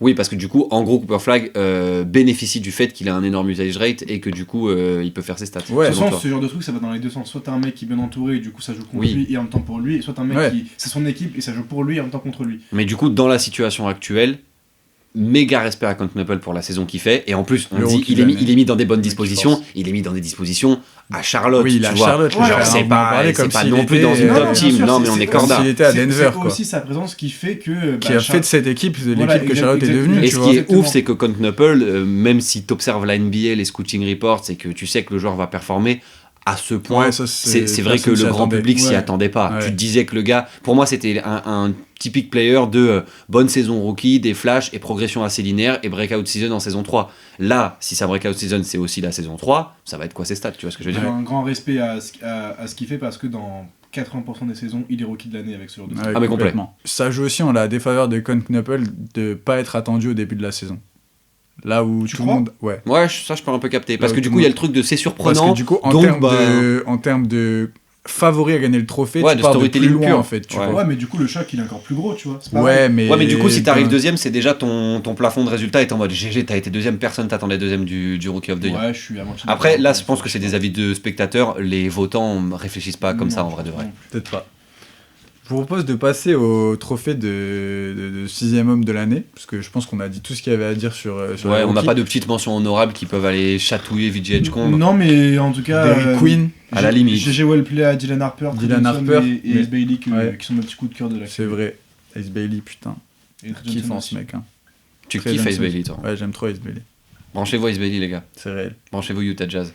On passe au trophée du sixième homme de l'année. Donc le trophée des mecs qui sortent du banc finalement. T'as pas le droit d'être titulaire si tu veux le gagner celui-là, je te le dis. Non, non, non. Tu Ah vas non. t'asseoir. Mais par contre, à la fin du match, t'es sur le terrain. Pourquoi Parce que t'es bon. Exactement. Ok. Je te propose de me donner ta troisième place sur ce trophée-là, Louis. Un gros shout-out à Jaime Jaquez Jr. que Ok. que j'ai mis troisième pour favoriser mes deux mecs devant, mais c'est non sans mérite encore une fois parce que très très belle saison et bon turnaround de carrière on va dire après une première année très très bonne, une deuxième un peu moins en vue. En autre boudin, on peut le dire. Voilà, c'est ça. Et une El troisième Budino, année puisque c'est- où au final il trouve un peu son rôle au final en sortie de banc et en impact player. Donc bravo à lui, Ouais. belle troisième place et peut-être qu'il sera plus haut. Arthur, t'as qui en troisième place de cette course? Je le mets sans compter les règles d'éligibilité. Ouais. Pour moi, juste GG, parce que pas attendu à ce point, grosse surprise, et du coup j'ai envie de le récompenser avec un podium. Je mets AJ Mitchell dans mon top 3 Six Man of the Year, parce que juste super joueur, et être autant performant en sortie de banc dans un roster étoffé qui se connaissait déjà comme OKC, et que toi, t'étais déjà dans la franchise aussi, mais on t'attendait pas à ce level-là, et que ce soit toi, le six-man de l'équipe, juste GG, donc c'est mon top 3. Il y a un gros shout-out à tous les Belges. Mais après, j'ai voulu mettre AJ Mitchell en 3 aussi, et j'ai été vérifié, il a quand même déjà start 10 matchs. Ok. Donc Ouais. je trouve que ça le met un peu hors course malheureusement, parce que ça commence à faire beaucoup pour un trophée de sixième homme, 10 matchs commencés je trouve. Mais il a joué ses 10 matchs quand Jalen Williams était. Après, ça compte pas, du coup, c'est que ça reste. Ouais, il a quand quand même même été commencé titulaire. 10 matchs, tu vois. Et Ok. du coup, même en termes de stats et tout, ça va pas être le Bah, moi, même mon impact arbitrage, il que- se faisait entre JJJ, Jaime Raquez Jr. et AJ Mitchell. Donc Moi, c'était en le choix du troisième cœur pour AJ position, j'ai Mitchell. Naz Reid perso. Pas plus haut. Non, Ok. je l'ai troisième, Bold. de la course. Est-ce qu'il a déjà gagné Nasrid le Oui, en Six-Man? 2024, Ah, ok. Il y a 2 ans, il ouais. était sixième homme de Ok. l'année. Mais parce Ça que joue un aussi peu dans la les- remise de ce genre de trophée quand même, non? De l'avoir déjà eu Ouais. Pas sûr. hein. Non, pas tellement, parce que t'as quand même des mecs qui l'ont C'est vrai, hein, Ouais. Lou Williams qui est le comme plus Louis fois. ou Ouais, Jamal Crawford. c'est clair. Mais j'avais envie de mettre en avant et de donner du crédit aux deux mecs que j'ai devant, en fait, là où Ça s'entend. Naz Reid, bon, il va toujours être dans cette course, on le sait, et je trouve les deux mecs au-dessus plus impressionnants, et que ce soit statistiquement, soit collectivement. Ok. Passe au top 2. Qui t'a en deuxième position, toi, Louis? Et bien moi j'ai Nasrid en 2. Ok. Mm. Voilà, je vais pas paraphraser ce que tu as dit, mais énorme respect encore pour ce qu'il apporte à cette équipe-là. On a parlé de Gobert pour la course au Deepoy, qui clairement a changé la phase de cette équipe défensivement. Nasrid apporte vraiment beaucoup de dynamisme Ouais. sur ce banc, et beaucoup de qualité de shoot, beaucoup de hustle. Enfin bref, pour moi ce mec représente beaucoup cette era des Wolves, on va dire. Complètement, Genre ouais, je suis vraiment, d'accord. c'est un... Dog. Ouais, un peu l'ADN de la franchise avec Ant évidemment, mais clairement, quand on pense aux Wolves de cette ère, on pensera à Nasrid. Ouais. Donc deuxième malgré tout, parce que j'ai un mec que j'aimerais me récompenser en On a peut-être le même. possible. Alors Arthur, t'as qui en deuxième position Nasrid de aussi. la course? Ok. Bah moi j'ai Rémi Raquez en deuxième position. Au final j'ai juste inversé avec vous pour une raison simple. Le high five qui part en vérité. Pour une raison simple, qui est que attendez, j'ai les stats sous les yeux, hein, je vous les trouve. Je le trouve plus impressionnant au final Rémi Raquez que Nasrid statistiquement, parce que t'as quand même 15 points de moyenne en sortie de banc. Après Nasrid il a 14, donc je pinaille. Mais de là où partait Rémi Raquez, la saison qu'il venait de faire et son rôle dans cette équipe de Miami, 15 points, 5 rebonds, 5 passes en sortie de banc, je trouve ça plus fort que Nasrid en fait en vérité. C'est pour ça que je le mets deuxième devant. En première position, vous avez mis qui? Bah, est-ce que du coup on n'aurait pas un peu tous le même? Parce que là on en a oublié un qui est évident. Ça me paraît très bizarre que ce soit pas le même top 1. Ah ouais? C'est pas certain. Ok. C'est possible, Ouais. mais pas certain. Qui commence? Arthur, vas-y, dis-nous. Bah, je vais commencer. Moi, c'est à la fois un côté impact, statistique, appréciation du joueur, plus l'équipe dans laquelle il participe à beaucoup de victoires et aux bonnes performances de la franchise. Je mets Keldon Johnson, qui est vraiment mon petit chouchou six-man, parce qu'il a même, ça rentre pas dans les critères, c'est juste purement personnel, mais il a cet ADN de six-man, de la définition de ton dog energizer en sortie de banc, qui va mettre des coups d'épaule, qui va choper ses rebonds, qui va mettre les points, et qui en plus, mine de rien, sur les matchs des Spurs cette saison, en low-key, il a eu plus qu'un apport statistique, il a eu un vrai apport de changement de momentum dans des matchs qui parfois ont été serrés, clairement. où les Spurs ont galéré à trouver des solutions, parce que c'est pas la meilleure équipe au shoot, parce qu'il y a des moments où ça force un peu un jeu qui rentre pas quand des équipes trouvent un peu les failles défensives, ou dans des matchs qui sont plus compliqués. Keldon Johnson, il va aller choper ses points tout seul, non pas que ce soit un créateur de ouf, pas du tout, mais parce que il va aller choper, il va aller se battre sur les ballons qui traînent,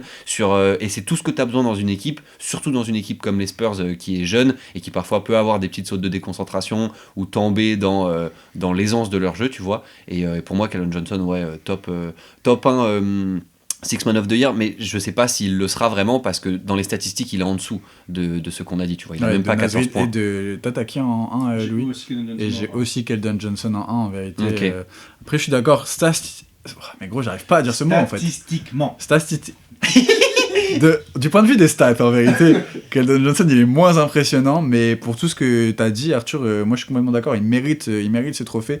Parce que son impact il va au-delà des stats, quoi. Exactement. Et moi je voulais aussi récompenser le fait que par rapport à la trajectoire de carrière, je trouve ça trop bien qu'un mec comme ça, qui était un haut potentiel pour les Spurs il y a quelques années où c'était pas ouf, qui ait fait Team USA aussi à un moment donné, et qui... Ça le voyait potentiellement comme un futur All-Star limite à un moment en termes de potentiel, quoi. C'est ça, et même entre temps quand il y a Wemby qui arrive, que Fox arrive, etc., on se dit peut-être que ce mec là ils vont le bouger et tout, parce que c'est une monnaie d'échange et que tu sais pas trop s'il va fit avec tout ça, et au final il a trouvé son rôle. Dans un rôle différent, ça reste, je pense qu'à l'heure actuelle c'est le mec qui joue depuis plus longtemps aux Spurs, peut-être. Donc moyen. Pour tout ça, je trouve que c'est trop cool, il représente beaucoup de choses pour les Spurs aujourd'hui, même identitairement, un rasage de crâne avec Wemby, c'est stylé.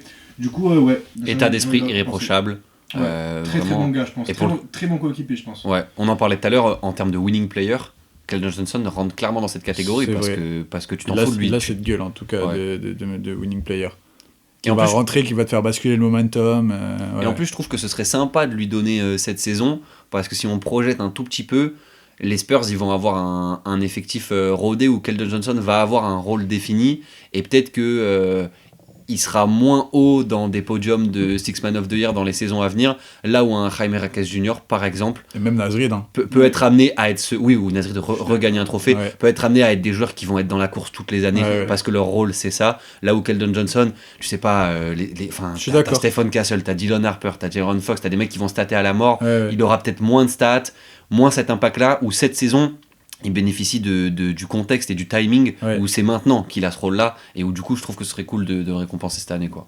Est-ce qu'on n'est pas sur la course trophée la plus indécise encore à l'heure actuelle là maintenant de toutes les courses peut-être à part si tu considères le coach of the year dont on se pisse un peu, et en fait la plus indécise pour des raisons propres au basket et non pas pour des questions d'inéligibilité ou de choses comme Ouais, ça. non, je te Je comprends. la trouve plutôt serrée en fait, cette course C'est clair. entre les 3 joueurs qu'on a, Mais qu'on elle a est cités. souvent, ouais, la course au succès. C'est vrai. Et ils sont tous les 3 interchangeables en fait, parce que chacun a une place différente, ça fait pas scandale quoi. Non. Et un petit SO quand même à Tim Hardaway Jr. J'ai cru que t'allais sur le même mec que moi. Sur le banc des Nuggets, qui est une des valeurs sûres de Denver cette année, parce qu'il y a eu beaucoup d'absents, et ce mec-là dynamise vachement leur banc. On aurait pu penser qu'il sortirait de la course, parce qu'il y a beaucoup de gens qui sortent de leur banc et qui sont bons.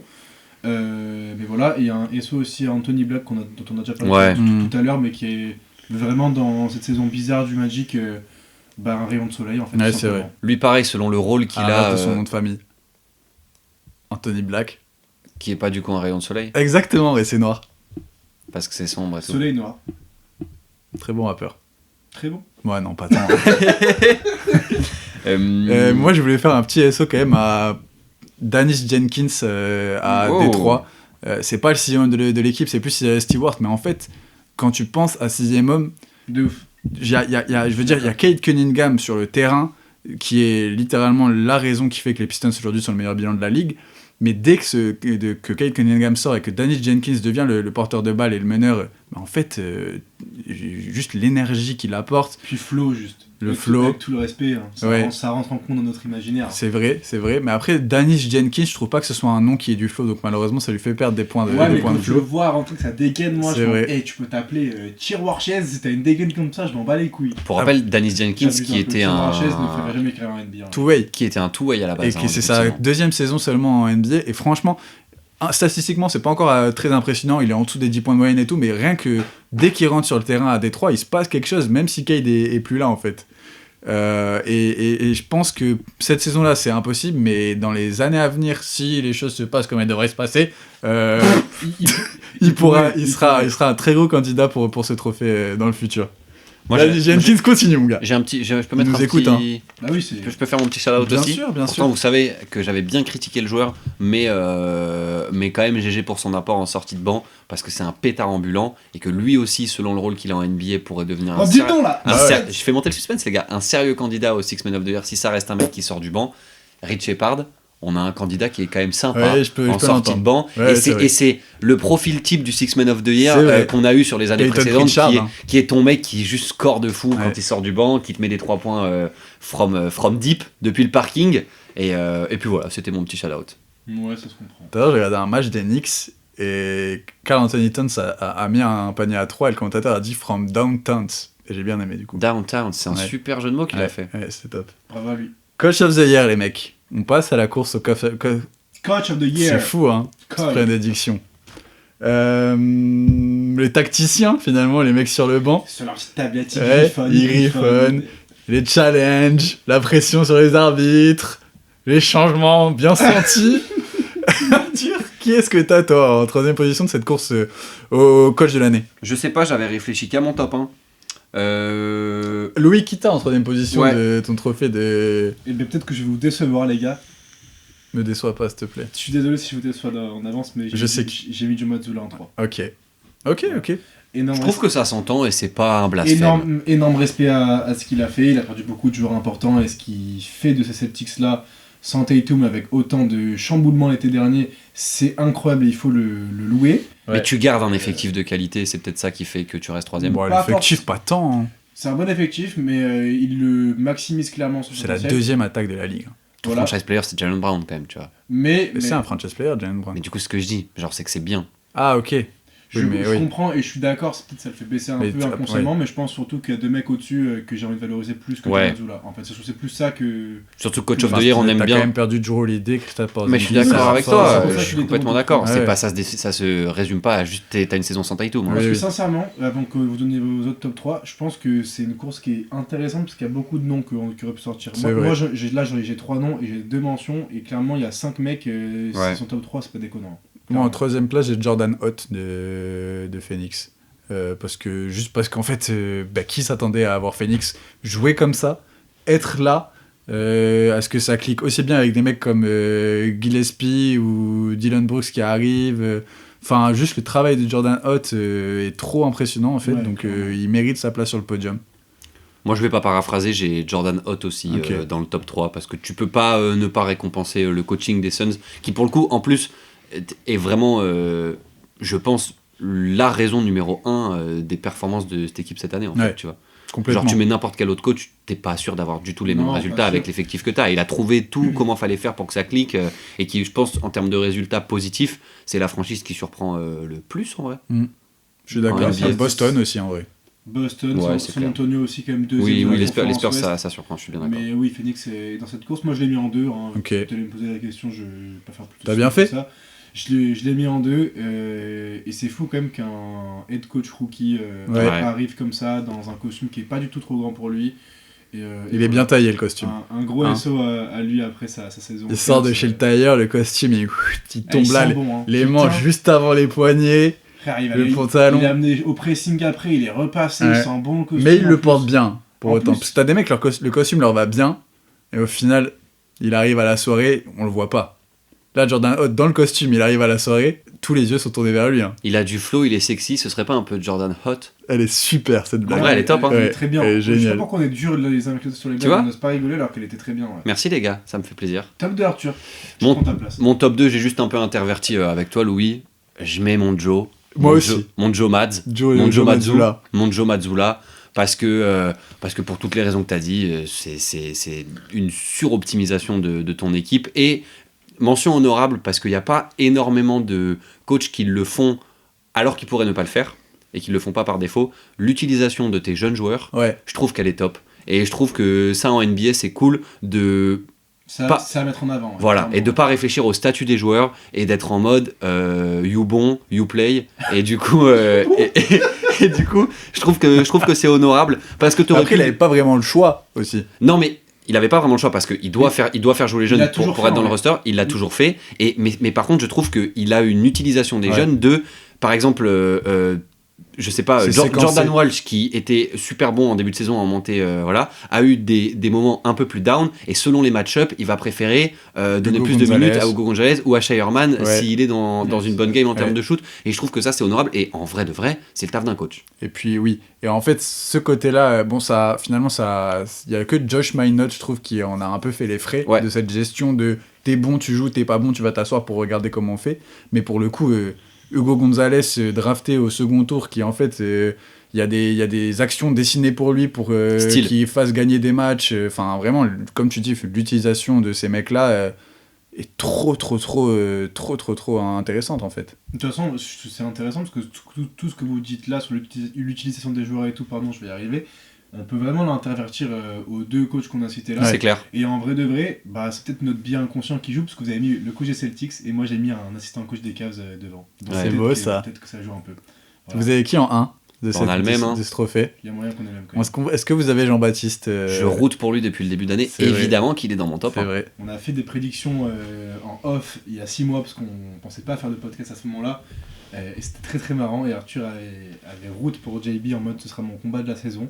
Que JB Bickerstaff est un coach qui peut amener une équipe loin. Après, mon combat de la saison portait plus sur les résultats en play-off. Il est honnête, il le dit. Ouais. Et on verra bien, mais en tout cas, pour l'instant, la prédiction est très très belle, le combat est très très beau, très louable, on l'a tous en 1. Ouais. Et je pense aussi qu'au-delà de tout ce qui fait que c'est un super coach cette année et qui mérite ce trophée, il y a un biais qui va être hyper important, je pense, c'est la manière dont les récompenses individuelles vont récompenser la saison des Pistons, qui sont partis pour être le meilleur bilan de la ligue, ou en tout cas l'un des 2 meilleurs bilans de la ligue, et qui vont être trop courts sur plein d'autres trophées. Donc il faut qu'ils aient un trophée en fait pour marquer le coup de cette saison historique, et ce sera sûrement le coach de l'année pour... Et ils sont premiers.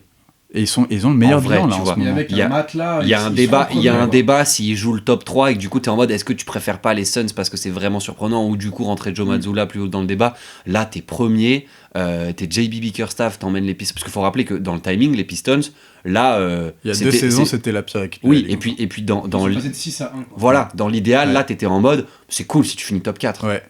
T'es top 1, et t'es top 1, tu vas finir top 1, et JB Bickerstaff en plus je trouve qu'il y a un biais qui concerne surtout nous, mais genre à la base ce mec là jouit d'une image qui est juste, tu fais passer coach de développement, voilà, tu fais passer une équipe qui est down à tu mets une identité, tu donnes tes La piliers, défense, tu donnes tes piliers dans l'équipe, tu as une défense, tu arrives à regagner des matchs, tu montes en niveau et en performance, et après tu jartes en vrai. Et Comme après, t'as là, fait. on va l'attendre en playoff aussi. C'est ça, Oui, c'est que bien sûr. Tu responsabilises des mecs et tout. En vrai, moi, je suis pas étonné je suis étonné de voir les saisons premiers, évidemment, comme tout le monde, mais je suis pas étonné de voir que ce soit lui qui ait amené cette dynamique depuis l'année dernière, pour le coup. On verra en playoff, c'est que ça qui restera à prouver pour lui, tout simplement, parce que c'est un bon coach de basket, c'est un bon coach de saison régulière. On verra en playoff avec un groupe différent que celui de Cleveland, mais je garde des réserves, on verra. En playoff, tu veux dire? Oui, bien sûr. Oui, je te comprends. S'ils vont en finale de conf, franchement, c'est déjà exceptionnel. Ouais, c'est clair. Bravo Jean-Baptiste. J'avais une petite question en vrai de vrai, je sais pas ce que vous en pensez, mais est-ce que le retour de Tatum aux Celtics et son intégration peut changer le résultat de cette course au trophée Non, je pense de pas. coach de l'année? Bah si Boston finit premier, Ok. ce que j'ai du mal à imaginer même avec un retour de Tatum, parce que Ça veut Tatum dire que les 2-3 s'effondrent et que Boston gagne tout, quoi. Donc là, le trophée est pour Jimmy Je Bickerstaff. pense. Et Louis, tu avais 2 mentions que tu voulais Ouais, peut-être dire. de base, je l'avais mis dans mon top 3, après je me suis un peu calmé. Raptors. Mais non, c'est ma deuxième mention, mais du coup, je vais commencer C'est par qui lui. les Raptors? Je connais pas ce Le coach. coach Rajakovic. Serge. Ah, le coach des Raptors. Darko Rajakovic, qui, comme tu l'avais déjà dit aussi, on en a déjà parlé, tu le vois bien rester longtemps à Toronto. Ouais, c'est vrai. Et je te rejoins, il a vraiment amené un truc. Donc, gros SO à lui. Et, Je peux faire ton guest de qui ça va être ton shout-out. Vas-y.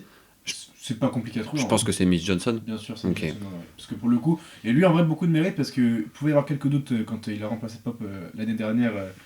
On voyait qu'il y avait des bases saines d'un bon coach qui était à la bonne école, mais de là à les amener top 2. Après, il y a encore beaucoup de doutes autour de Mitch Johnson. Hein. Bien sûr, mais Même quand même, encore aujourd'hui, parce que top 2. oui, je suis d'accord, mais en C'est fait, bold. il y a des fois des matchs ou des séquences où j'ai l'impression qu'il y a des décisions qui maximisent pas le potentiel de l'équipe. Dans le sens où tu as eu des victoires parfois à couteau tiré, parce que tu t'es un peu mis tout seul dedans en sortant Castle du match alors qu'il est bon, ou en sortant Champagny alors qu'il est bon. Enfin, je veux dire, des fois, j'ai l'impression qu'il est très Il est dans à la propos gestion, de ses quoi. rotations et Et pas forcément de la lecture du match, en fait. Moi, Et je j'ai- pense qu'il va se faire expose sur ça en playoff, malheureusement. On verra, mais moi j'ai peut-être la naïveté de penser que c'est de la gestion. Je pense que ce mec gère son groupe et gère les minutes de son groupe. Ouais, très et il bien. a un côté de tout le monde parfois, joue. gérer les minutes, c'est bien, mais parfois, il faut sentir le jeu aussi, tu Mais vois. au final, si t'es deuxième de la conférence Ouest en faisant ça, c'est ça le truc, c'est que je suis d'accord avec toi, peut-être sur des séquences, il y a des trucs où t'es en mode attention, on va regarder, on va rester vigilant, et je te rejoins, hein, faut rester vigilant et pas s'enflammer non plus à 100% pour les Spurs, mais t'es deuxième de la conférence Ouest avec. Mais c'est pour ça que toi tu projettes ça sur des séries Ouais. à élimination directe et où tu vois Exactement. ça en playoff. Oui, je pense qu'il va se faire beaucoup plus expose que là en Moi, je saison suis régulière pas parce sûr que si il y a les des Spurs choses se il y a font- des choses qui pardonnent moins en playoff qu'en saison régulière. Je suis pas sûr que si les Spurs se font expose, ce sera lui qui sera pointé du doigt. Je pense que ce sera juste des lacunes de l'effectif. Ah ouais. Genre du shooting par exemple, au hasard. Comme ça. Je pense vraiment que c'est ça qui peut leur porter. Et alors, le shooting, c'est un problème de coaching. C'est connu, les gars. C'est le coach Pour moi, qui alors, est le là, shooting. aujourd'hui, ceux qui va les exposer en playoff, c'est l'inexpérience de Mitch Johnson. Ouais, mais l'inexpérience à ce du roster niveau-là. aussi, du coup. L'expérience du roster aussi, je suis d'accord, mais là, en fait, En avant. juste des fois des décisions qui des fois te font limite perdre le momentum d'un match. Mais vu que c'est pas les playoffs, tu finis quand même par le gagner. Je veux dire, c'est des trucs qui vont pas forcément pardonner. Après, c'est quelque chose qui a été relevé à ce en plus stade-là dans ce de que la tu dis. Il y a plein de compétition. gens qui partagent ta vie. Moi, je pense aussi que peut-être, en tout cas, c'est mon biais perso, il y a aussi un truc de t'es mis sous le feu des projecteurs de fou et t'as du coup des attentes qui se sont créées au fur et à mesure de la saison et du coup des petits choix qui font que ouais tu te mets un peu dedans dans un match que t'es peut-être censé gagner plus 12 et qu'en fin de quatrième tu fais sortir un gars comme tu dis qui était en mode main chaude et du coup ça te remet un peu dedans dans le match dans le mauvais sens. C'est aussi lié au fait que les Spurs ont déjà bien performé et du coup sont capables d'accrocher des matchs que de base ils auraient été peut-être pas capables d'accrocher et que dans ces moments-là il fait un peu des mauvais choix parce que Bah c'est ouais. une question d'opti de pas mieux C'est mais pas que une question d'opti, c'est qu'aujourd'hui, les Spurs, l'ambition, c'est de passer un tour en playoff. Là, maintenant, Oui, avec oui. la saison qu'ils font. Bah, moi, je pense qu'il y a des choix de Mitch Johnson qui, des fois, leur font galérer à gagner des matchs alors que ça devrait pas être le cas vu ce qui se passe sur le terrain.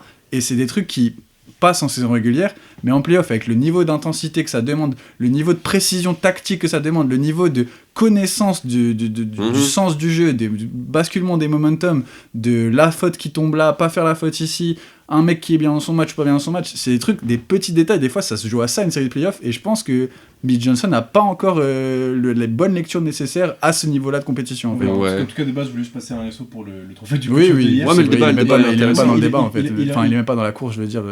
Il est intéressant, et pour continuer dans le débat, parce que c'était juste pour le ramener un peu à la base, mais même pour te répondre, moi, vous savez que je suis assez haut sur les Spurs. Je pense vraiment qu'ils peuvent vraiment surprendre en playoff, Bill Johnson ou pas. Ouais. Voilà. On verra bien, mais je pense qu'il va passer un tour ou deux.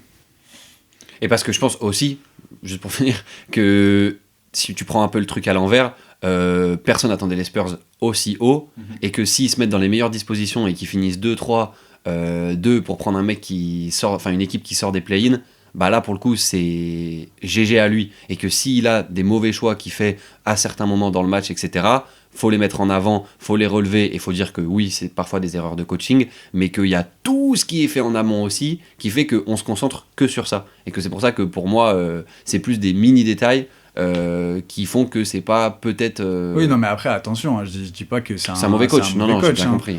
Mais c'est juste qu'en fait il est arrivé très rapidement, et ces Spurs là sont arrivés très rapidement à un niveau d'exigence supérieur que ce qu'on s'attendait à leur imposer en fait en début de saison. La grille de lecture c'est pas la même, et du coup forcément oui, ces petites erreurs là elles sont plus embêtantes. Mais je te rejoins, mais du coup la grille de lecture c'est pas la même, c'est ce que je voulais dire aussi. Est-ce qu'on lui accorderait pas le crédit aussi de les avoir emmenés là où on les attendait pas, tu vois? Si, mais t'as le droit de lui accorder le crédit, et pour autant pointer du doigt ce qui va pas quand on est arrivé à ce niveau là, tu vois. C'est juste que du coup c'est pas dans les deux sens, c'est toujours pareil, c'est genre tu peux très bien lui accorder le crédit de les avoir emmenés si haut, et du coup maintenant qu'ils sont si haut, être tatillon sur des trucs parce qu'il faut le faire, mais genre d'un côté il a aussi le crédit de les avoir emmenés là, tu vois. En fait toi t'aimais juste une réserve d'être en mode là, GG pour les avoir emmenés deuxième. Maintenant, tes petites erreurs que tu fais, bah en fait, ça va peut-être devenir des grosses erreurs que pour l'instant, ça te portait pas. En vrai, deuxième avec 20 matchs manqués de Wemby, c'est incroyable. Ah, genre, vraiment, surtout à l'Ouest. C'est une perf de malade en vrai. Ouais, de ouf. Faut quand même complètement.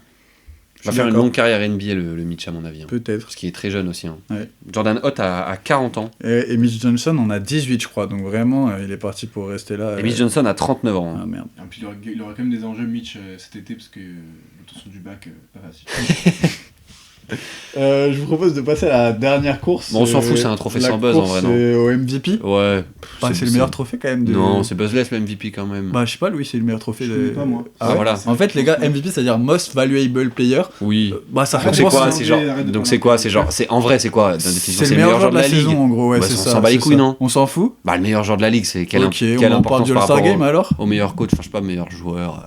Ok. Tu vas parler de qui? Tu vas parler de joueurs genre Shai, Nikola Jokic, c'est pas non plus des gars. T'as qui en troisième de cette course au MVP, lui? J'ai Kate Cunningham en troisième. T'as Kate Cunningham en J'aime troisième bien. position. Ouais, je l'annonce tout de suite. Ok. Et toi, Achille, du coup, t'as qui en 3? Moi, j'ai Nikola Jokic en troisième position de cette course au MVP. Ok. Ouais. Ok, bold. J'ai Nikola Jokic en troisième position de cette course au MVP. Dit, ouais. Je l'ai troisième. Après, Wemby, ça va quand même chaud, être chaud au niveau des matchs pour être 10 poches. Hein? Non, mais j'ai Jokic en troisième position. Il y a aussi un petit biais de. Il a plus qu'un match à griller avant d'être inéligible. Ouais, en fait, c'est ça. Mais il n'y a pas que ça. Il y a pas que ça, honnêtement, qui me le fait mettre en troisième. Toi, t'as qui, Arthur, en troisième position du classement? J'étais en train de réévaluer mon top et je pense que je mets Cade. Hein. Ok. Je mets Cade en 3. Je savais pas si je le sortais ou si je le mettais 3, mais du coup, je le mets 3. C'est Kate Cunningham qui finit mon podium. Et devant Kate Cunningham en deuxième position, qui c'est que t'as mis? Faut que je paraphrase. Ah, du coup, Jokic. Ok. Ok, t'as Jokic en 2, et toi, Louis, t'as qui en 2? Moi, j'ai Shai en 2. Ok, d'accord. Et t'avais Cade en 3. Ouais. Et moi, j'ai Cade en 2. Ok. Voilà. Devant Jokic, du coup. Et Shai en 1, personnellement. Bah, je pense tout le monde. Bah non, lui, il a Jokic en 1. Ah oui, t'as Shai en 2. Pourquoi t'as Nikola Jokic en numéro 1 de ta course au MVP, Louis? Parce que pour moi, c'est le meilleur joueur du monde encore aujourd'hui, et qu'il il repousse encore plus ce qu'on pensait être son meilleur niveau. Voilà, j'ai l'impression de le voir encore meilleur que l'année dernière. L'année dernière, on disait qu'il avait déjà repoussé son niveau de MVP de l'année précédente. Il fait que repousser ces limites-là, et j'ai envie de le valoriser. Il rend littéralement n'importe quel bon joueur NBA, très bon joueur NBA à côté de lui. C'est la définition d'un joueur qui est valuable, c'est le MVP. T'en parlais tout à l'heure dans tes shout-outs de Six Men of the Year, le regain de confiance de Tim Hardaway Jr. à son arrivée aux Nuggets, parce que statistiquement c'était ok aux Pistons, mais si on se rappelle de sa fin de saison, l'année dernière et même de sa deuxième partie de saison globalement, c'était devenu voilà, au niveau shooting et tout, il avait perdu grave en confiance, on lui donnait beaucoup de ballons par match et il les vendangeait. C'est pour corroborer ce que tu dis, que t'as Jokic qui t'envoie les ballons, en fait c'est plus facile quoi. Je vais vous laisser parler de Shai et je répondrai parce que j'ai d'autres trucs à dire sur Jokic évidemment, mais je vais vous laisser parler de Shai parce que vous l'avez tous les deux en 1. Jokic c'est 29 points, 12 rebonds, 11 assists pour rappeler, parce qu'on banalise trop ça. Meilleur meilleur passeur de. Il a 41% à 3 points en mettant 2 par match. C'est du super stat pad en vérité, il est très fort à ça. Du stat pad ? Ouais. T'es un malade. Il stat pad super bien, Nikola Jokic. Moi j'ai Shai en 1. Je sais même pas par où commencer. Si tu dois donner 3 mots, 3 arguments. Most valuable player. Ok, ça se tient. Ah, il savait. Il avait précolle la vanne. Non, mais en fait, on est devant. En fait, l'expression collective d'OKC et cette saison a passé encore un cap, je trouve, de par le développement interne de certains joueurs, le travail de Denio. Mais je pense que sans Shai Gilgeous-Alexander pour magnifier tout ça, voire même personnaliser tout ça à lui tout seul, ça serait pas la même équipe. Sur le terrain, en fait, t'as besoin d'un panier, tu lui donnes le ballon, il va aller chercher son spot, il va mettre le panier, il fait ce qu'il veut sur le terrain. Je crois que j'ai jamais vu un tel niveau de maîtrise et de sérénité. Comment on dit ? Sérénité. De sérénité, balle en main offensivement en fait. Il est trop impressionnant juste. C'est fou ce que tu dis quand même.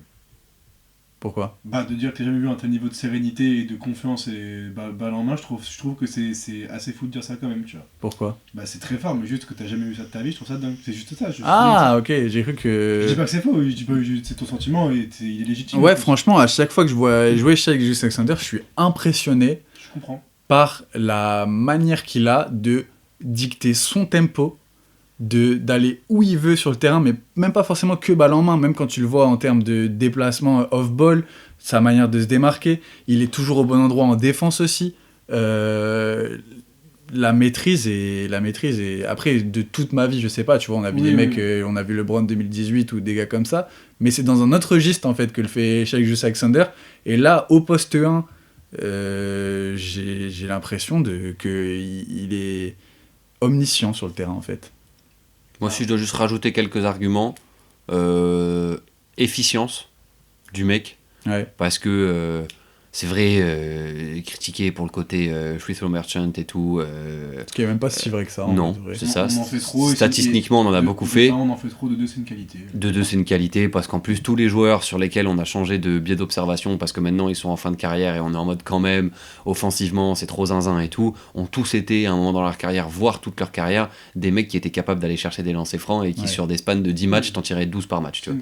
Donc c'est une qualité, et au-delà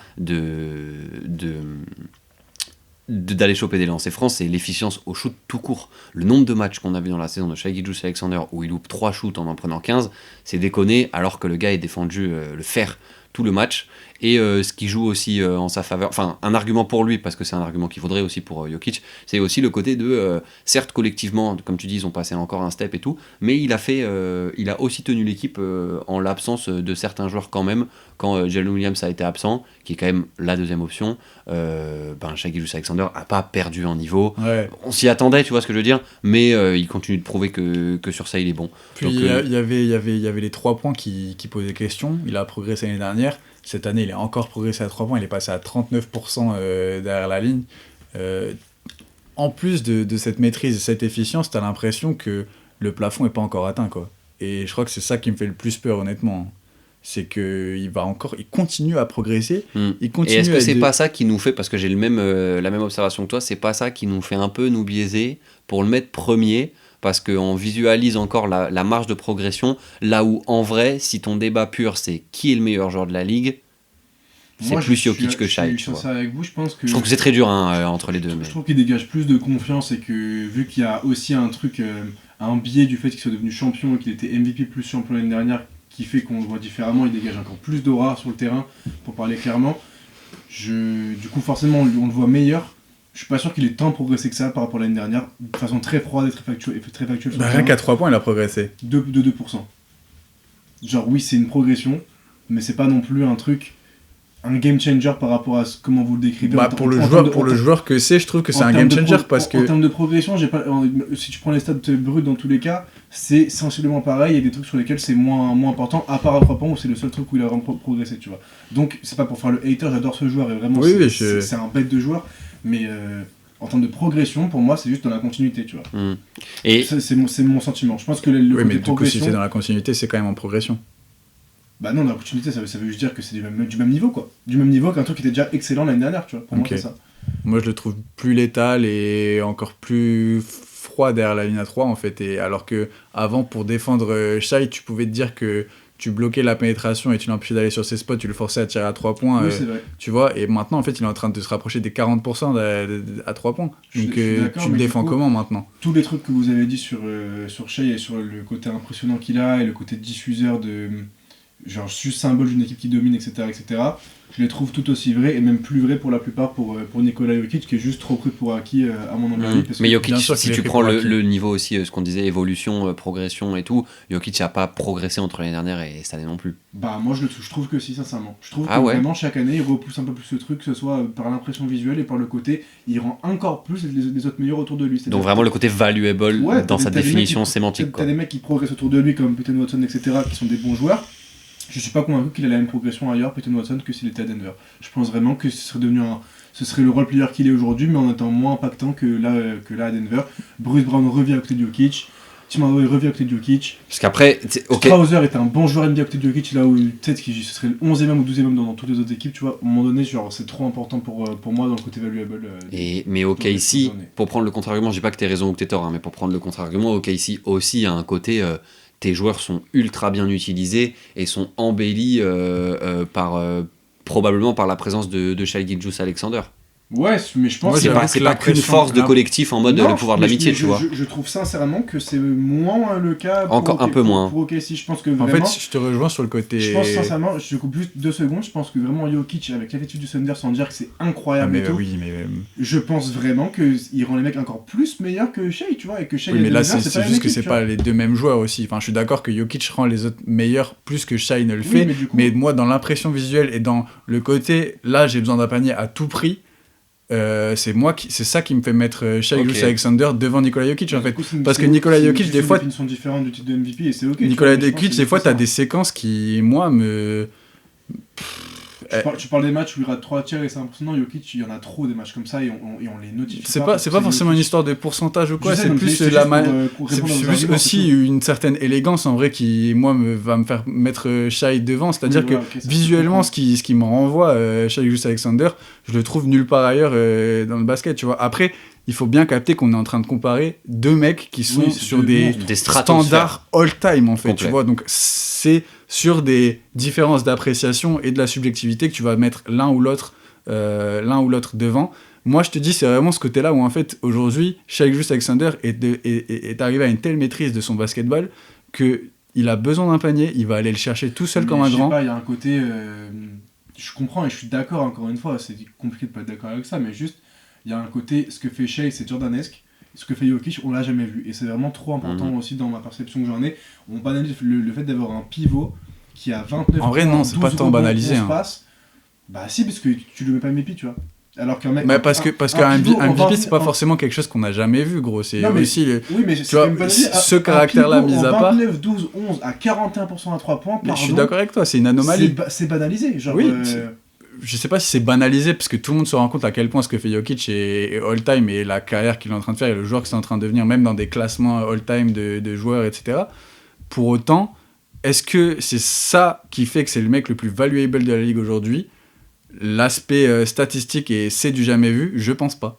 Je pense que Shai, même si c'est plus connu et du déjà vu et que ça repousse pas les limites du basketball en tant que sport, je trouve ça plus valuable la manière dont il joue au basket en fait aujourd'hui, tu vois. Mais je suis quand même pas d'accord. Je pense que Jokic est quand même plus valuable de mon point de vue, mais et moi j'ai mis Cade Cunningham devant Jokic en plus. un peu pour le troll en vrai de vrai, mais juste parce qu'à un moment il faut respecter Cade aussi. De toute façon, Shai Gilgeous-Alexander et Nikola Jokic ne rempliront pas les règles d'éligibilité. Mais en vrai, Et Cade Cunningham sera MVP de la saison 2025-2026. Il reste 11 matchs à Shai et il a une semaine d'absence qui va encore tomber. Et il a encore 11 matchs quand même. Il a encore 11 matchs. Moi je pense que Shai va revenir et va jouer pour avoir son titre de MVP sans dénigrer la volonté derrière et tout, mais je pense qu'il va faire ça parce qu'il veut sécuriser son MVP. Voilà. Mais moi j'aimerais bien qu'on respecte quand même un peu plus Cade Cunningham aussi, tu vois. Genre, on a tous respecté, on avait top 3, tu vois. Oui, c'est vrai, mais je l'ai mis deuxième pour un peu forcer le trait parce que pareil, un peu le même argument que Shai, mais le côté progression beaucoup plus que Shai pour le coup, parce que je pense pas qu'on l'attendait dès cette saison-là à un tel niveau, Cade Cunningham, mais il y a aussi dans l'expression de basket, d'expression individuelle de Cade Cunningham, le truc de là je dois marquer un panier, ok, bah je me ferai le chemin jusqu'à l'arceau, la finition un peu jelly en plus pour aller chercher un angle, et t'as l'impression qu'il peut faire ça quand il veut en fait. Pareil, c'est le côté encore une fois qui pour moi est vraiment hyper important de rendre les autres meilleurs.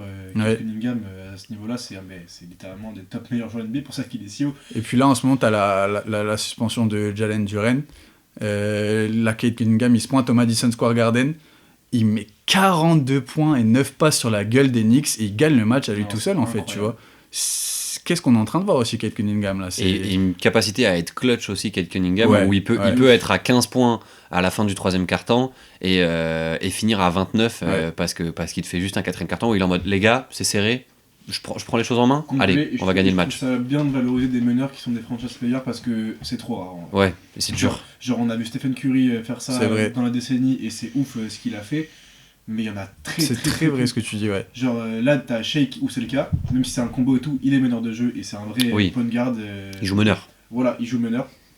Et là on a le contre-exemple parfait de ça avec Cade Cunningham qui est un peu son pendant à l'Est, toute proportion gardée, mais il y a un peu de ça quand même quoi. Ouais, mais plus meneur plus traditionnel. C'est vraiment ton point guard numéro 1 où tu sais que c'était pas un arrière quand il arrive dans la ligue. Ouais, complètement. Mais en vrai, globalement, on a à peu près le même top 3, mais toi t'as Jokic devant.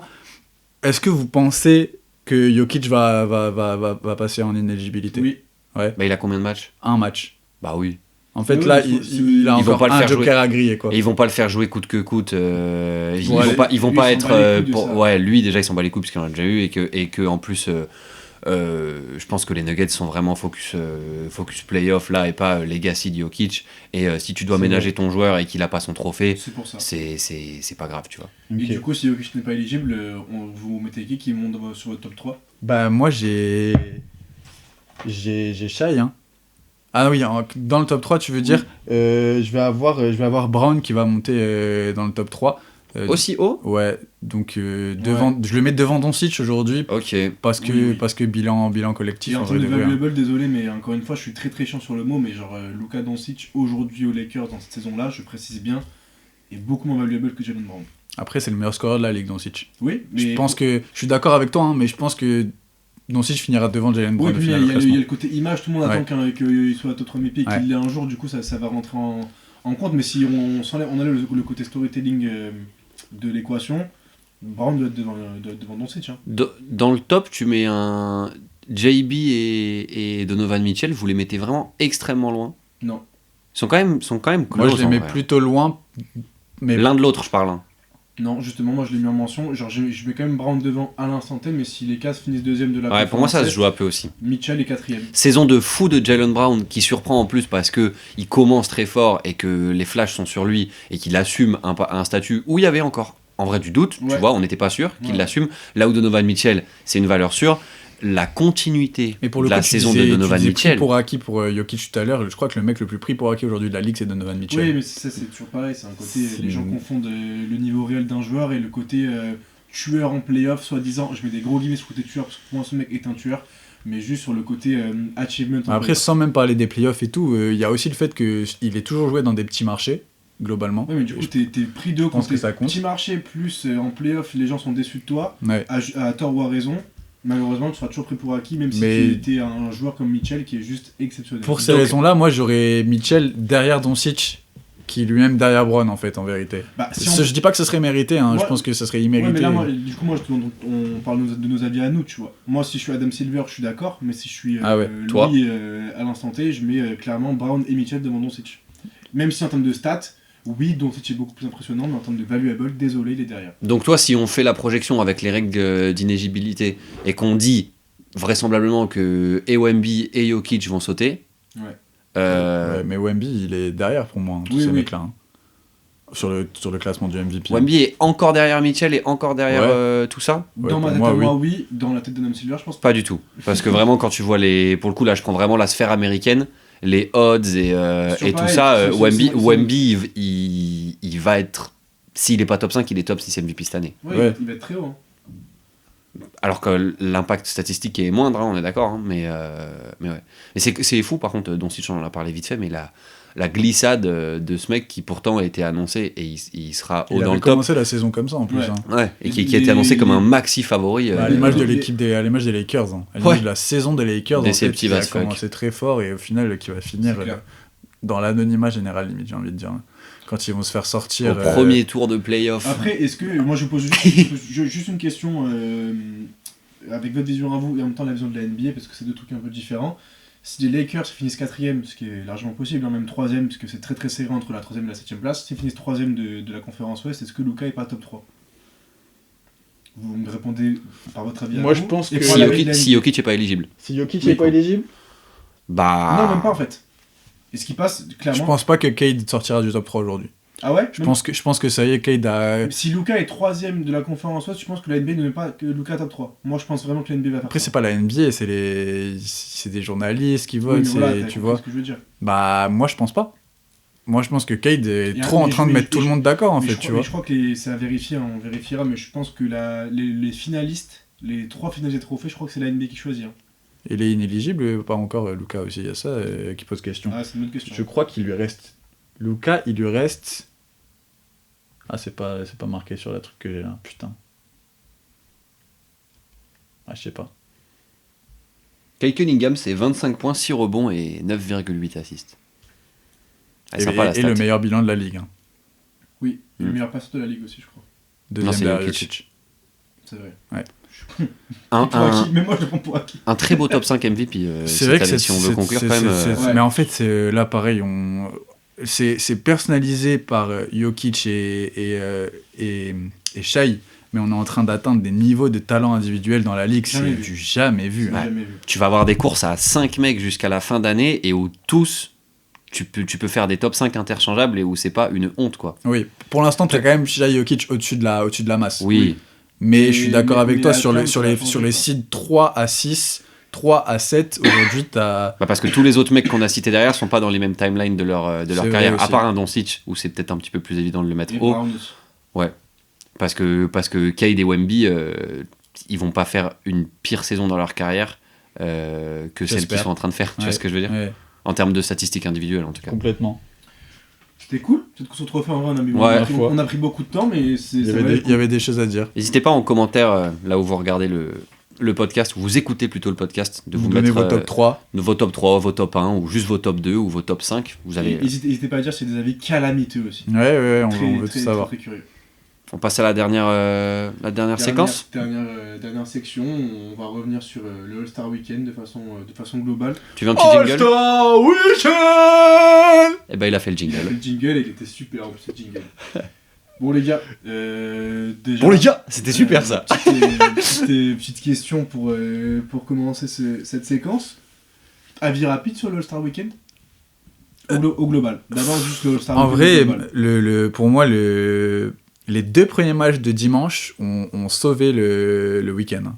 Parce que le match des rookies, c'est toujours un truc qui peut être potentiellement intéressant sur le papier. Pas Cooper Flag, ok. Pas Alex Sarr, ah ok, d'accord, bah j'en ai rien à foutre, personne. tu vois. On va être honnête, qui a regardé? Voilà. Personne ici n'a regardé. Franchement, en vrai. encore une fois, on a une super cuvée de rookies en plus et tout, mais les mecs qu'on voulait voir jouer n'ont pas joué, tu vois. Et en plus, je pense que le format aide pas, pour le coup. J'ai Non. pas compris pourquoi ils font des... Il y a la C'est chiant. J-League qui vient se mettre là Mais aussi même et t'as tout. la Enfin, team Intel et la team Intel avec des gens qui... On n'y avec des comprend noms rien. bizarres, On s'en branle. on en n'y vrai. comprend rien. Mettez-nous les rookies contre les sophomores. Ouais, c'est Mettez-leur les maillots de leurs équipes et juste faites-nous kiffer, tu Et vois. là, on s'amuse. Après, on a eu le samedi soir. Il n'y a rien à retenir à part le concours à 3 points, comme c'est le cas depuis 3-4 ans maintenant, en fait. Plus même. Ouais, peut-être même plus. En fait, je En compte vrai, plus. t'as le concours de dunk 2016 et un autre 2020 ou 2019 qui est pas mal, je crois. Ouais. Mais c'est tout, sinon ça fait 15 Après, c'est un peu tapine de dire que le concours de dunk a été pourri, mais il était mieux que certaines années, je trouve. C'est juste que il est devenu maudit ce concours en fait, parce que même là où t'avais un petit truc un peu stylé. C'est pas qu'ils ont tout fait, c'est juste que en vrai le truc c'est que c'est pas les bons joueurs qui participent aujourd'hui. Oui, déjà le casting est à pleurer. Putain, si les mecs qui voulaient se mouiller allaient faire des dunks, bah on aurait des dunks de fou. Le seul mec qui était un peu impressionnant cette année, je trouvais, au-delà du gagnant de Miami, j'ai oublié son nom, Keisha Johnson. Moi j'ai adoré la perf de Carter Bryant, et au final il loupe son dernier dunk, choque complètement, et c'est à l'image du concours en fait, tu vois, genre ça fait pchit quoi qu'il arrive. Moi, mon avis sur le All-Star Weekend, c'est que le week-end, je m'en bats les couilles et que je me connecte que le dimanche soir. Hein. Bah ouais. Franchement, All-Star Weekend, je m'en bats les couilles du week-end, les gars. Hein. Le concours à 3 points, c'est quand même un moment. Ouais, mais tu le regardes parce que tu es branché NBA et que tu regardes le samedi et que du coup, tu sais que. Pour le coup, avec le plateau de cette saison, je suis d'accord. Je prends toujours du plaisir à regarder. Ah non, mais moi aussi, j'adore. En plus, il y a la belle histoire d'Amen Lillard cette Non, mais évidemment, cette le saison, concours à 3 points est trop bien, mais du coup, je suis juste en mode quitte à faire des splits, mettez-nous toute la merde le samedi et remontez le concours à 3 points le dimanche un peu plus tôt dans la journée et je suis content. Comme ça, vraiment, j'ai pas besoin de me connecter le samedi, quoi. Ah oui, non, mais complet, mais il est déjà tué le samedi. Enfin, je veux dire, on se rattrape avec le concours à 3 points qui est super cool et je méprise pas du tout le format parce qu'en plus. Les gars, il y a le Star Shooter. C'est vraiment trop. Star, Vous avez pas aimé le Shooting Star? C'est vraiment trop plaisant et tout, mais genre. Il y avait une Team Knicks et tout, quoi. Petit commentaire qui m'ont fait rire, c'est qu'il n'y a plus le skill challenge à cause de Wemby et Chris Paul. Ouais. Highlight de fou en vrai, quand tu fais exprès d'envoyer les passes à côté et tout. Merci Chris Paul pour ça. Bonne retraite, l'ancien. Le dernier highlight de sa carrière, quand même. Ouais. Bravo. Sinon... Non, mais c'est tout. Et sur le dimanche, du coup, ton avis, parce que c'est vraiment ça qui nous intéresse, en vrai, tu l'as dit. Eh ben. Avis tapine, avis partagé par beaucoup de gens, mais merci aux quelques joueurs, notamment habités par l'envie de jouer, la compétitivité. Exactement. Tu m'as vraiment dit ce que j'allais dire, donc c'est génial parce que je trouvais pas mes mots. Bravo, parce que ça faisait des années pour le coup. Ça fait du bien. Hein. Qu'on n'avait pas vu des mecs qui jouaient au basket pendant un All-Star Game. On a vu des écrans dans le dos, frère. Et All-Star Game, et tout. Et pour ça fait plaisir. Ça défendait un peu. Ça se défendait, en fait, même. En fait, ça défendait. Le match de Kawhi, où il plante 38 points. Mais genre, je trouve ça trop drôle, le côté on défend, mais sans se faire mal. Genre, tu sens qu'il y a de l'intensité un peu. Si le mec passe un peu, t'es en mode bon, bah vas-y, je vais pas non plus trop m'arracher. Oui, ils vont pas sauter au cercle pour aller chercher un. À et part Wemby, parce qu'il a pas besoin de sauter. Voilà, et ça me dérange pas. Si on voulait ça, en fait. Si t'as les 5 mecs sur le terrain, peu importe les rotas, qui font tout ça, parce que là, on est content parce qu'on voit le verre à moitié plein, c'est pas tous les joueurs qui ont joué leur vie. Je trouve que Kawhi a carry l'équipe des All Heads, parce que honnêtement, à côté de lui, ça faisait peine à voir. Hein. Et les mecs, ils ont plus envie, tu vois. Mais il y a. En fait, je trouve que Wemby, sans vouloir faire dans le chauvinisme ou quoi, mais ça part de lui. Mais t'as un mec comme. C'est pas du chauvinisme quand tu vois les avis des Américains qui étaient en mode heureusement que ce mec est arrivé dans la ligue. Première séquence, il montre que vas-y, il joue. Et en fait, ce qui est cool, c'est que. Exactement. Anthony Edwards qui les répond tout de suite, gros. Voilà. Et du coup, ça a juste 7 de tone, comme il disait. Ballers.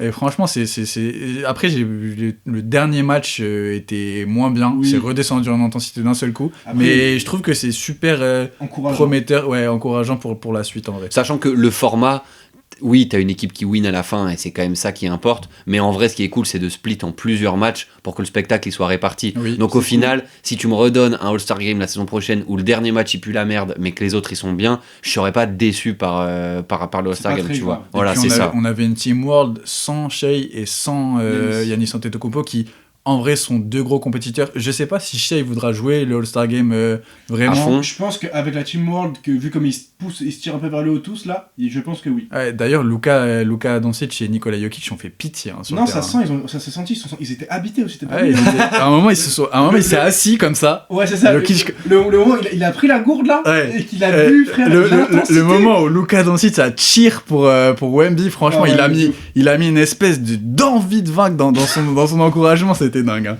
Non, mais les mecs, venez pas en fait. Moi, je me rappelle d'un plan où les deux ont applaudi en même temps sur un 3 points. Et où tu sais que là, les gars, ils sont contents d'être All-Star Game. T'envoies un clap comme ça, synchro. Merci d'être là. Il y a la salle qui suit et tout derrière. C'est génial. Vraiment, c'est fédérateur. Puis le smile, quoi. Ils donnent la banane, les types. Hein. Franchement, bravo pour cette belle énergie, les mecs. On les embrasse. La prochaine saison, faudra jouer, les gars, s'il vous plaît. Non, vous venez pas.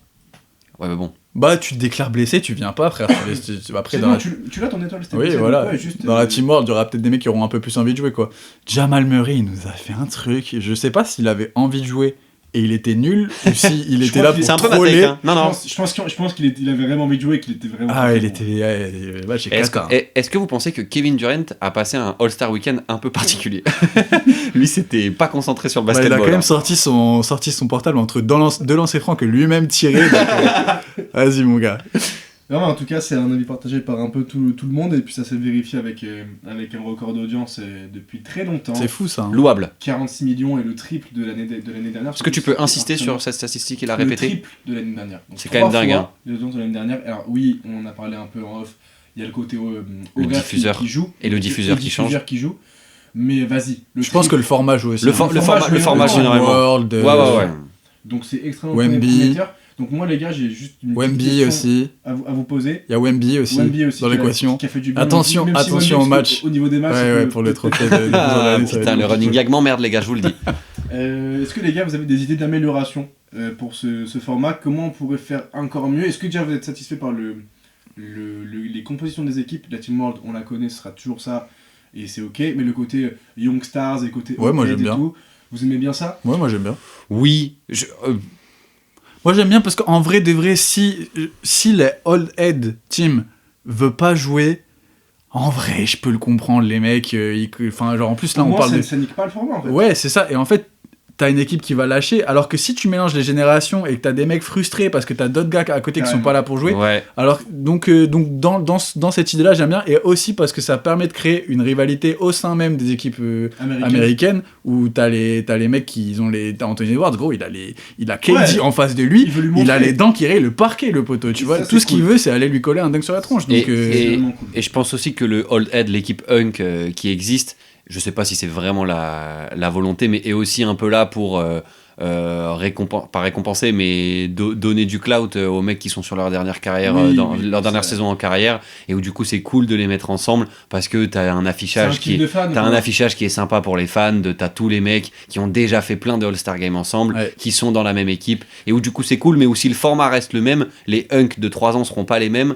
faudra voir s'il y a toujours cette idée là de vas-y ça joue. Mais je pense que après le renouvellement est tellement organique en NBA, constant. Moi je pense que ça peut rester dans le sens où là c'est poussé par le fait que t'as des légendes qui sont encore là, et du coup forcément c'est hyper attirant, mais ça restera parce que t'as aussi comme Achille a dit, le côté compétitivité entre les Américains qui va toujours être poussé par le côté petits jeunes qui vont vouloir taper les grands et qui vont vouloir taper leur idole en plus. Il y a grave ce côté là aussi, les grands qui vont vouloir montrer aux petits que non, en fait moi j'ai trop c'est pas encore ton temps, c'est pas encore toi, tu vois. Rassis-toi, regarde comment on fait. Bon, ça c'est pas beaucoup vérifié cette année. Kawhi il a fait quand même cette année. Après Kawhi le fait pas pour ça, Kawhi il fait ça juste parce que c'est un robot programmé pour mettre des paniers. Mais quand dans 10 ans on aura Team Hunk et Team Young, mais à la fois en World et à la fois en US, ce sera zinzin. J'ai pas compris. T'auras les Hunk mais aussi en World. Tu vois ce que je veux dire? Et t'auras 4 équipes. Ok. Mais il y aura la Team France aussi, hein, avec Nolan Traoré, Bilal Koulibaly, Wemby, Sarr, Reno. Ça c'est le front de court. Wemby au niveau des matchs, peut-être qu'il pourra. Pour le trophée. Wemby, très important dans le succès de cette nouvelle édition quand même. On sait qu'on l'a pas dit. Ouais. Du coup, est-ce que vous avez des idées pour améliorer un peu le format ou pas? Le format juste, c'est mon idée. On le clone. Ouais. Le format. Team Wemby. Vu qu'on est sur tout qui est genre. Tu parles d'amélioration All-Star Weekend ou All-Star Game? Du dimanche. Non, du dimanche, parce que on va je pense qu'on est bien là.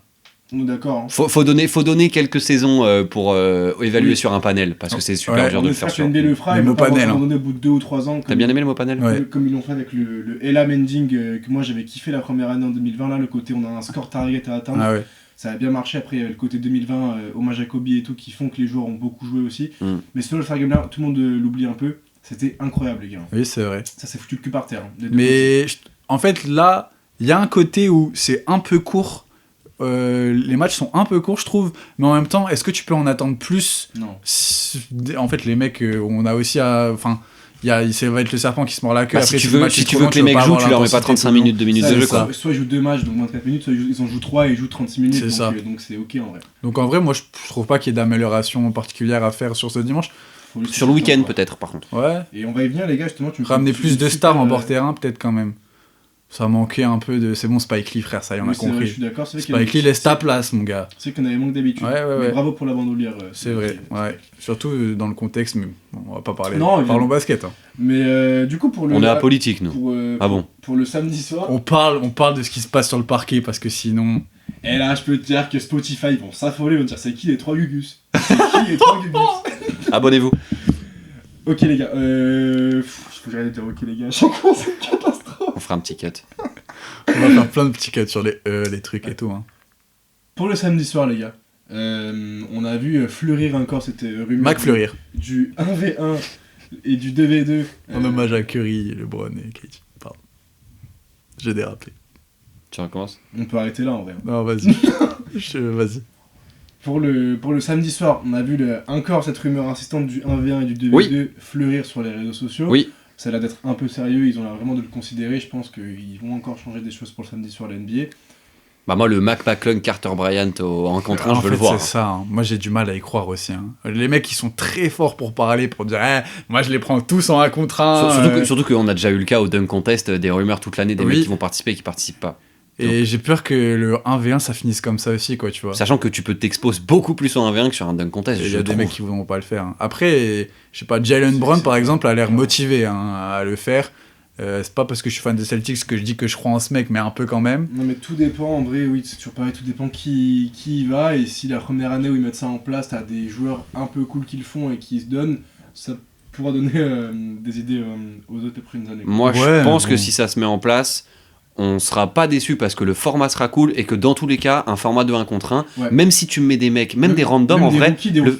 Non, mais en vrai, le format est bien, c'est pas All-Star Coded, tu vois, c'est pas ce que tu veux voir. Oui, mais voilà. Durée de vie du format de saison. Non, mais ça, je te dis, je te parle du cas le plus pessimiste.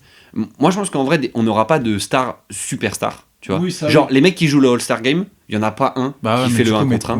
Mais. Non, mais gros, regarde comment on kiffe la NBA. Tu me fais que des gars qui sont pas All-Star et qui sont porte des All-Star, c'est trop bien. Je pense qu'il faudrait mettre des mecs qui se sentent snub de pas être All-Star. Genre les mecs qui ont pas été pris au All-Star Game, tu leur proposes de faire de 1 contre 1, et je pense que ces mecs-là qui ont. Après, c'est une idée de merde, parce qu'on va envie d'être au Bahamas en vacances, du coup ils vont oui. Bah ouais, il y a ça aussi. Non, mais pour moi, tu joues plutôt sur un truc de. Au lieu de faire ton Rising Star rookie mes couilles, tu fais ça avec. Vendredi, ça. Ouais, mais genre limite. Ça partira je sais que le format il marchera pas, mais de prendre les mêmes types de joueurs, tu vois. Des gars qui sont sur des breakout season, des gars qui sont jeunes et qui ont le truc de. Je pense que pour eux, l'image à ce moment-là de ta carrière, quand t'as max 3-4 ans de saison NBA, tu t'en fous. Si t'as envie de faire les 1 contre 1. Ça, à part les nerds et les mecs qui ont envie de voir leur rookie. Il suffit qu'il y ait quelques highlights et gros, ça va intéresser des gens. Je sais pas. Moi, je pense que le format est pas si bien s'il n'y a pas de stars qui viennent. Et je pense que si les stars elles viendront 2 ans et après ça on sera terminé quoi. Je suis un peu pessimiste en vrai, je me rends compte en disant, tu vois. Le dunk contest est nul, tout le monde continue à regarder. Est-ce que c'est beaucoup plus impressionnant et sexy un dunk contest qu'un V1 On en parle en tout cas. Ça continue à faire parler quoi qu'il arrive. Ouais. Genre la preuve, si les gens sont déçus, c'est qu'ils regardent. Les gifs du frérot de Jess Richardson là, qui est tombé avec le maillot Orlando et tout, ça fait parler. Le dunk de Jason il a fait parler. Dans la médiocrité, ça fait parler. Mais aujourd'hui, ça fait parler de par sa nullité aussi. Ouais, il y a les gens ils regardent juste aussi pour voir à quel point c'est du hate watch un peu maintenant. Ouais, c'est ça. Après, moi je suis pessimiste juste parce que je crois pas en la bonne volonté des joueurs qu'on attendrait à venir faire ce format de 1v1 en fait. Ça c'est sûr. Je pense que du coup, au bout d'un moment, tu vas te retrouver. En fait, tu vas juste repousser le problème sur un nouveau format parce qu'au bout d'un moment, tu vas te retrouver avec encore des castings dont tout le monde se fout en fait, tu vois. Je pense. Hein. Donc la solution, c'est de faire que le dimanche. Non, mais juste d'essayer et de voir ce que ça donne avec des joueurs peut-être intermédiaires. Faut essayer, dans tous les cas, faut essayer et on verra bien si ça se fait et c'est même pas sûr. Mais on appelle Adam après le podcast, juste comme ça on lui demande. Vas-y, on peut faire ça. Vas-y, ça marche. Je pense aussi que pour le coup, le concours à 3 points, c'est le seul truc qui marche encore, donc il n'y a pas question, mais je pense que le concours de dunk ne partira pas du samedi. Hein. C'est trop important dans l'histoire de la NBA. C'est ma question que je voulais vous poser. En vrai de vrai, je vais pas envie qu'on rentre dans les considérations de ça arrivera pas. Est-ce que vous pensez qu'il faut juste arrêter le concours de dunk ? Moi, non. Moi, je suis très attaché aux trucs institutionnels et tout, au poids historique. Même si ça pue la merde depuis 5 ans. Tu regardes pas et que tu trouves ça chiant à mourir, tu veux que ça reste. Bah, je veux que ça reste parce qu'au fond de moi, j'ai toujours l'espoir qu'un jour il y ait une meilleure édition, genre, et qu'il y ait un regain de trucs. Donc t'es super optimiste pour ça, et alors que t'es super pessimiste sur un format qui existe toujours pas. Non, mais là, c'est juste le. Ah non, mais c'est contradiction. Non, c'est le côté fan qui s'exprime là. Il redevient un gosse. C'est le petit gosse qui était là devant la télé pour voir les dunks, quoi. C'est pour ça que chaque année, même si on regarde pas forcément en direct, on regarde. C'est littéralement pour ça. Moi, j'ai envie que ça reste aussi, pour un peu les mêmes raisons que toi, parce que je crois au fait que là, on est vraiment tombé dans les abîmes des joueurs que t'as pas envie de voir. Je sais, mais genre. Mais là, je crois que là, on a touché le fond. Ouais, là, en cette année. Joueurs, c'est pas faux, mais vas-y, chaque année, on dit ça, malgré tout. On était déçus de pas voir Mac McClung, pour dire où on en est arrivé quand même. C'est pas faux. Mac McClung avait des highlights qui étaient un peu sympas quand tu prends le recul de ce qu'on a vu cette année. Alors, est-ce que c'est un biais de temporalité et tout. Ouais, mais c'est même pas un joueur NBA, quoi. C'est ça, c'est juste que c'est pas un joueur NBA le problème. Oui, non, mais je suis d'accord là, en termes de clout et de buzz, c'est nul, mais au moins, t'avais un concours qui avait un minimum de sens parce qu'au moins les gars dunkaient, quoi. Ouais. Et où là, c'était vraiment lame. Enfin, on va pas essayer. Il y avait des dunks sympas quand même. Oui, non, mais voilà, mais parce qu'on reste vraiment, on est hyper indulgent au final avec le format. Moi, je vais vous dire, peut-être que c'est une hot take, mais s'il y avait pas eu les ratés de Jess Richardson et qu'il n'y avait pas eu le raté de Carter Bryant, je suis d'accord avec toi. Ça fait beaucoup de si, hein, et le raté de Jackson Hayes aussi sur son dunk catastrophique là. Oh, Jackson c'est pas grave, mais. S'il n'y avait pas eu ces trucs là, je pense que le concours aurait pu être ok. Ouais, tomber dans l'oubli comme tous, mais être ok. L'impression aurait été rehaussée, je suis d'accord. Là, déjà, il y a le mec qui tombe. Vas-y, frère, qu'est-ce que tu viens. Non, je vais pas être méchant. C'est pas sa faute, mais. Miskin, en vrai, il a dû se faire mal en plus, mais. Que ça se termine sur un raté de Carter Bryant. Symbolique. Ouais, c'est Doomed, quoi. Mais en vrai, tu disais vraiment pour notre pure impression, mais c'est vrai que si on se pose la question de est-ce que ça va rester ou est-ce que ça va pas rester, je pense que la NBA a un œil très attentif aux chiffres d'audience sur chaque format et aussi aux avis quand même. Adam Silver écoute quand même les avis des fans et les avis des franchises et tout, parfois un peu trop. Et du coup, je pense que il y a un peu une épée de Damoclès au-dessus du concours de dunk. Ouais, tu sais ce qu'il faut pour remettre le concours de dunk à la mode ? Que nous on le fasse ? Non. Wemby. C'est vrai. Wemby. Qui met des riders. Il faut Wemby partout. Qui met des riders sans sauter. Il faut Wemby partout. On l'a dit qu'il avait quand même rehaussé le niveau du All-Star Game. Attention à l'inéligibilité pour les gars, le trophée de défenseur de l'année. Les gars, j'en peux plus de vous. Les matchs. Les gars, JPP. Je pense que c'était un super premier épisode de Sans Plug en vérité. J'ai pas fini les gars. Je pense qu'il est super mais qu'on n'a pas fini. J'avais une toute dernière question à vous poser par rapport à pour se projeter un peu sur l'année prochaine où on a vu Lillard chauffer un peu Steph Curry pour le concours à 3 points parce qu'il y a que ça qui nous intéresse le samedi, on est d'accord. Et Steph qui est chaud de le faire l'année prochaine apparemment, on va quand même essayer de se projeter un peu même si c'est pas sûr que ça se fasse, mais Steph serait chaud, Booker est toujours une valeur sûre dans ce concours là et Steph a assuré que Clay serait chaud s'il viendrait du coup. Tu rajoutes Knoepel dans l'équation. C'était ma question, vous ajoutez qui ? Il en manque 4, si on ajoute, du coup il y a Clay, Curry, Booker, Lillard, il en manque 4, donc on dit Knoepel évidemment, tous les trois on sera d'accord. Et du coup c'est quoi ta question ? C'est qui est-ce qui manque encore pour faire 8 ? Vous ajoutez qui ? Darius Garland. Ok. Je mets... Knoepel, Darius Garland, il en manque 2. Je mets... Wemby. C'est obligé, frère, c'est obligé. Et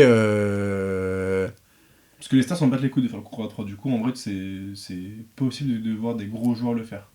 C'est l'avantage. Ouais. Et tu me poses une petite colle, je l'avais pas préparée celle-là. T'as pas d'idée de... Un mec que t'aimerais bien voir en concours de tir à 3 points. James Harden. Bah ouais, vu qu'il y a un peu la réunion des anciens, moi j'y pensais aussi. Je trouverais ça cool. Choix du cœur, Peyton Pritchard pour qu'il les éteigne. C'est vrai, putain, Peyton Pritchard de concours à 3 points. Je mets Peyton Pritchard, Tatum, Sam Hauser et Baylor Shearman. Il est fan des Celtics. On va finir là-dessus. On peut finir là-dessus ? Tu mets qui, toi ? Bah, Knoepel, évidemment. Darius Garland. Ça serait bien, Darius Garland. Harden.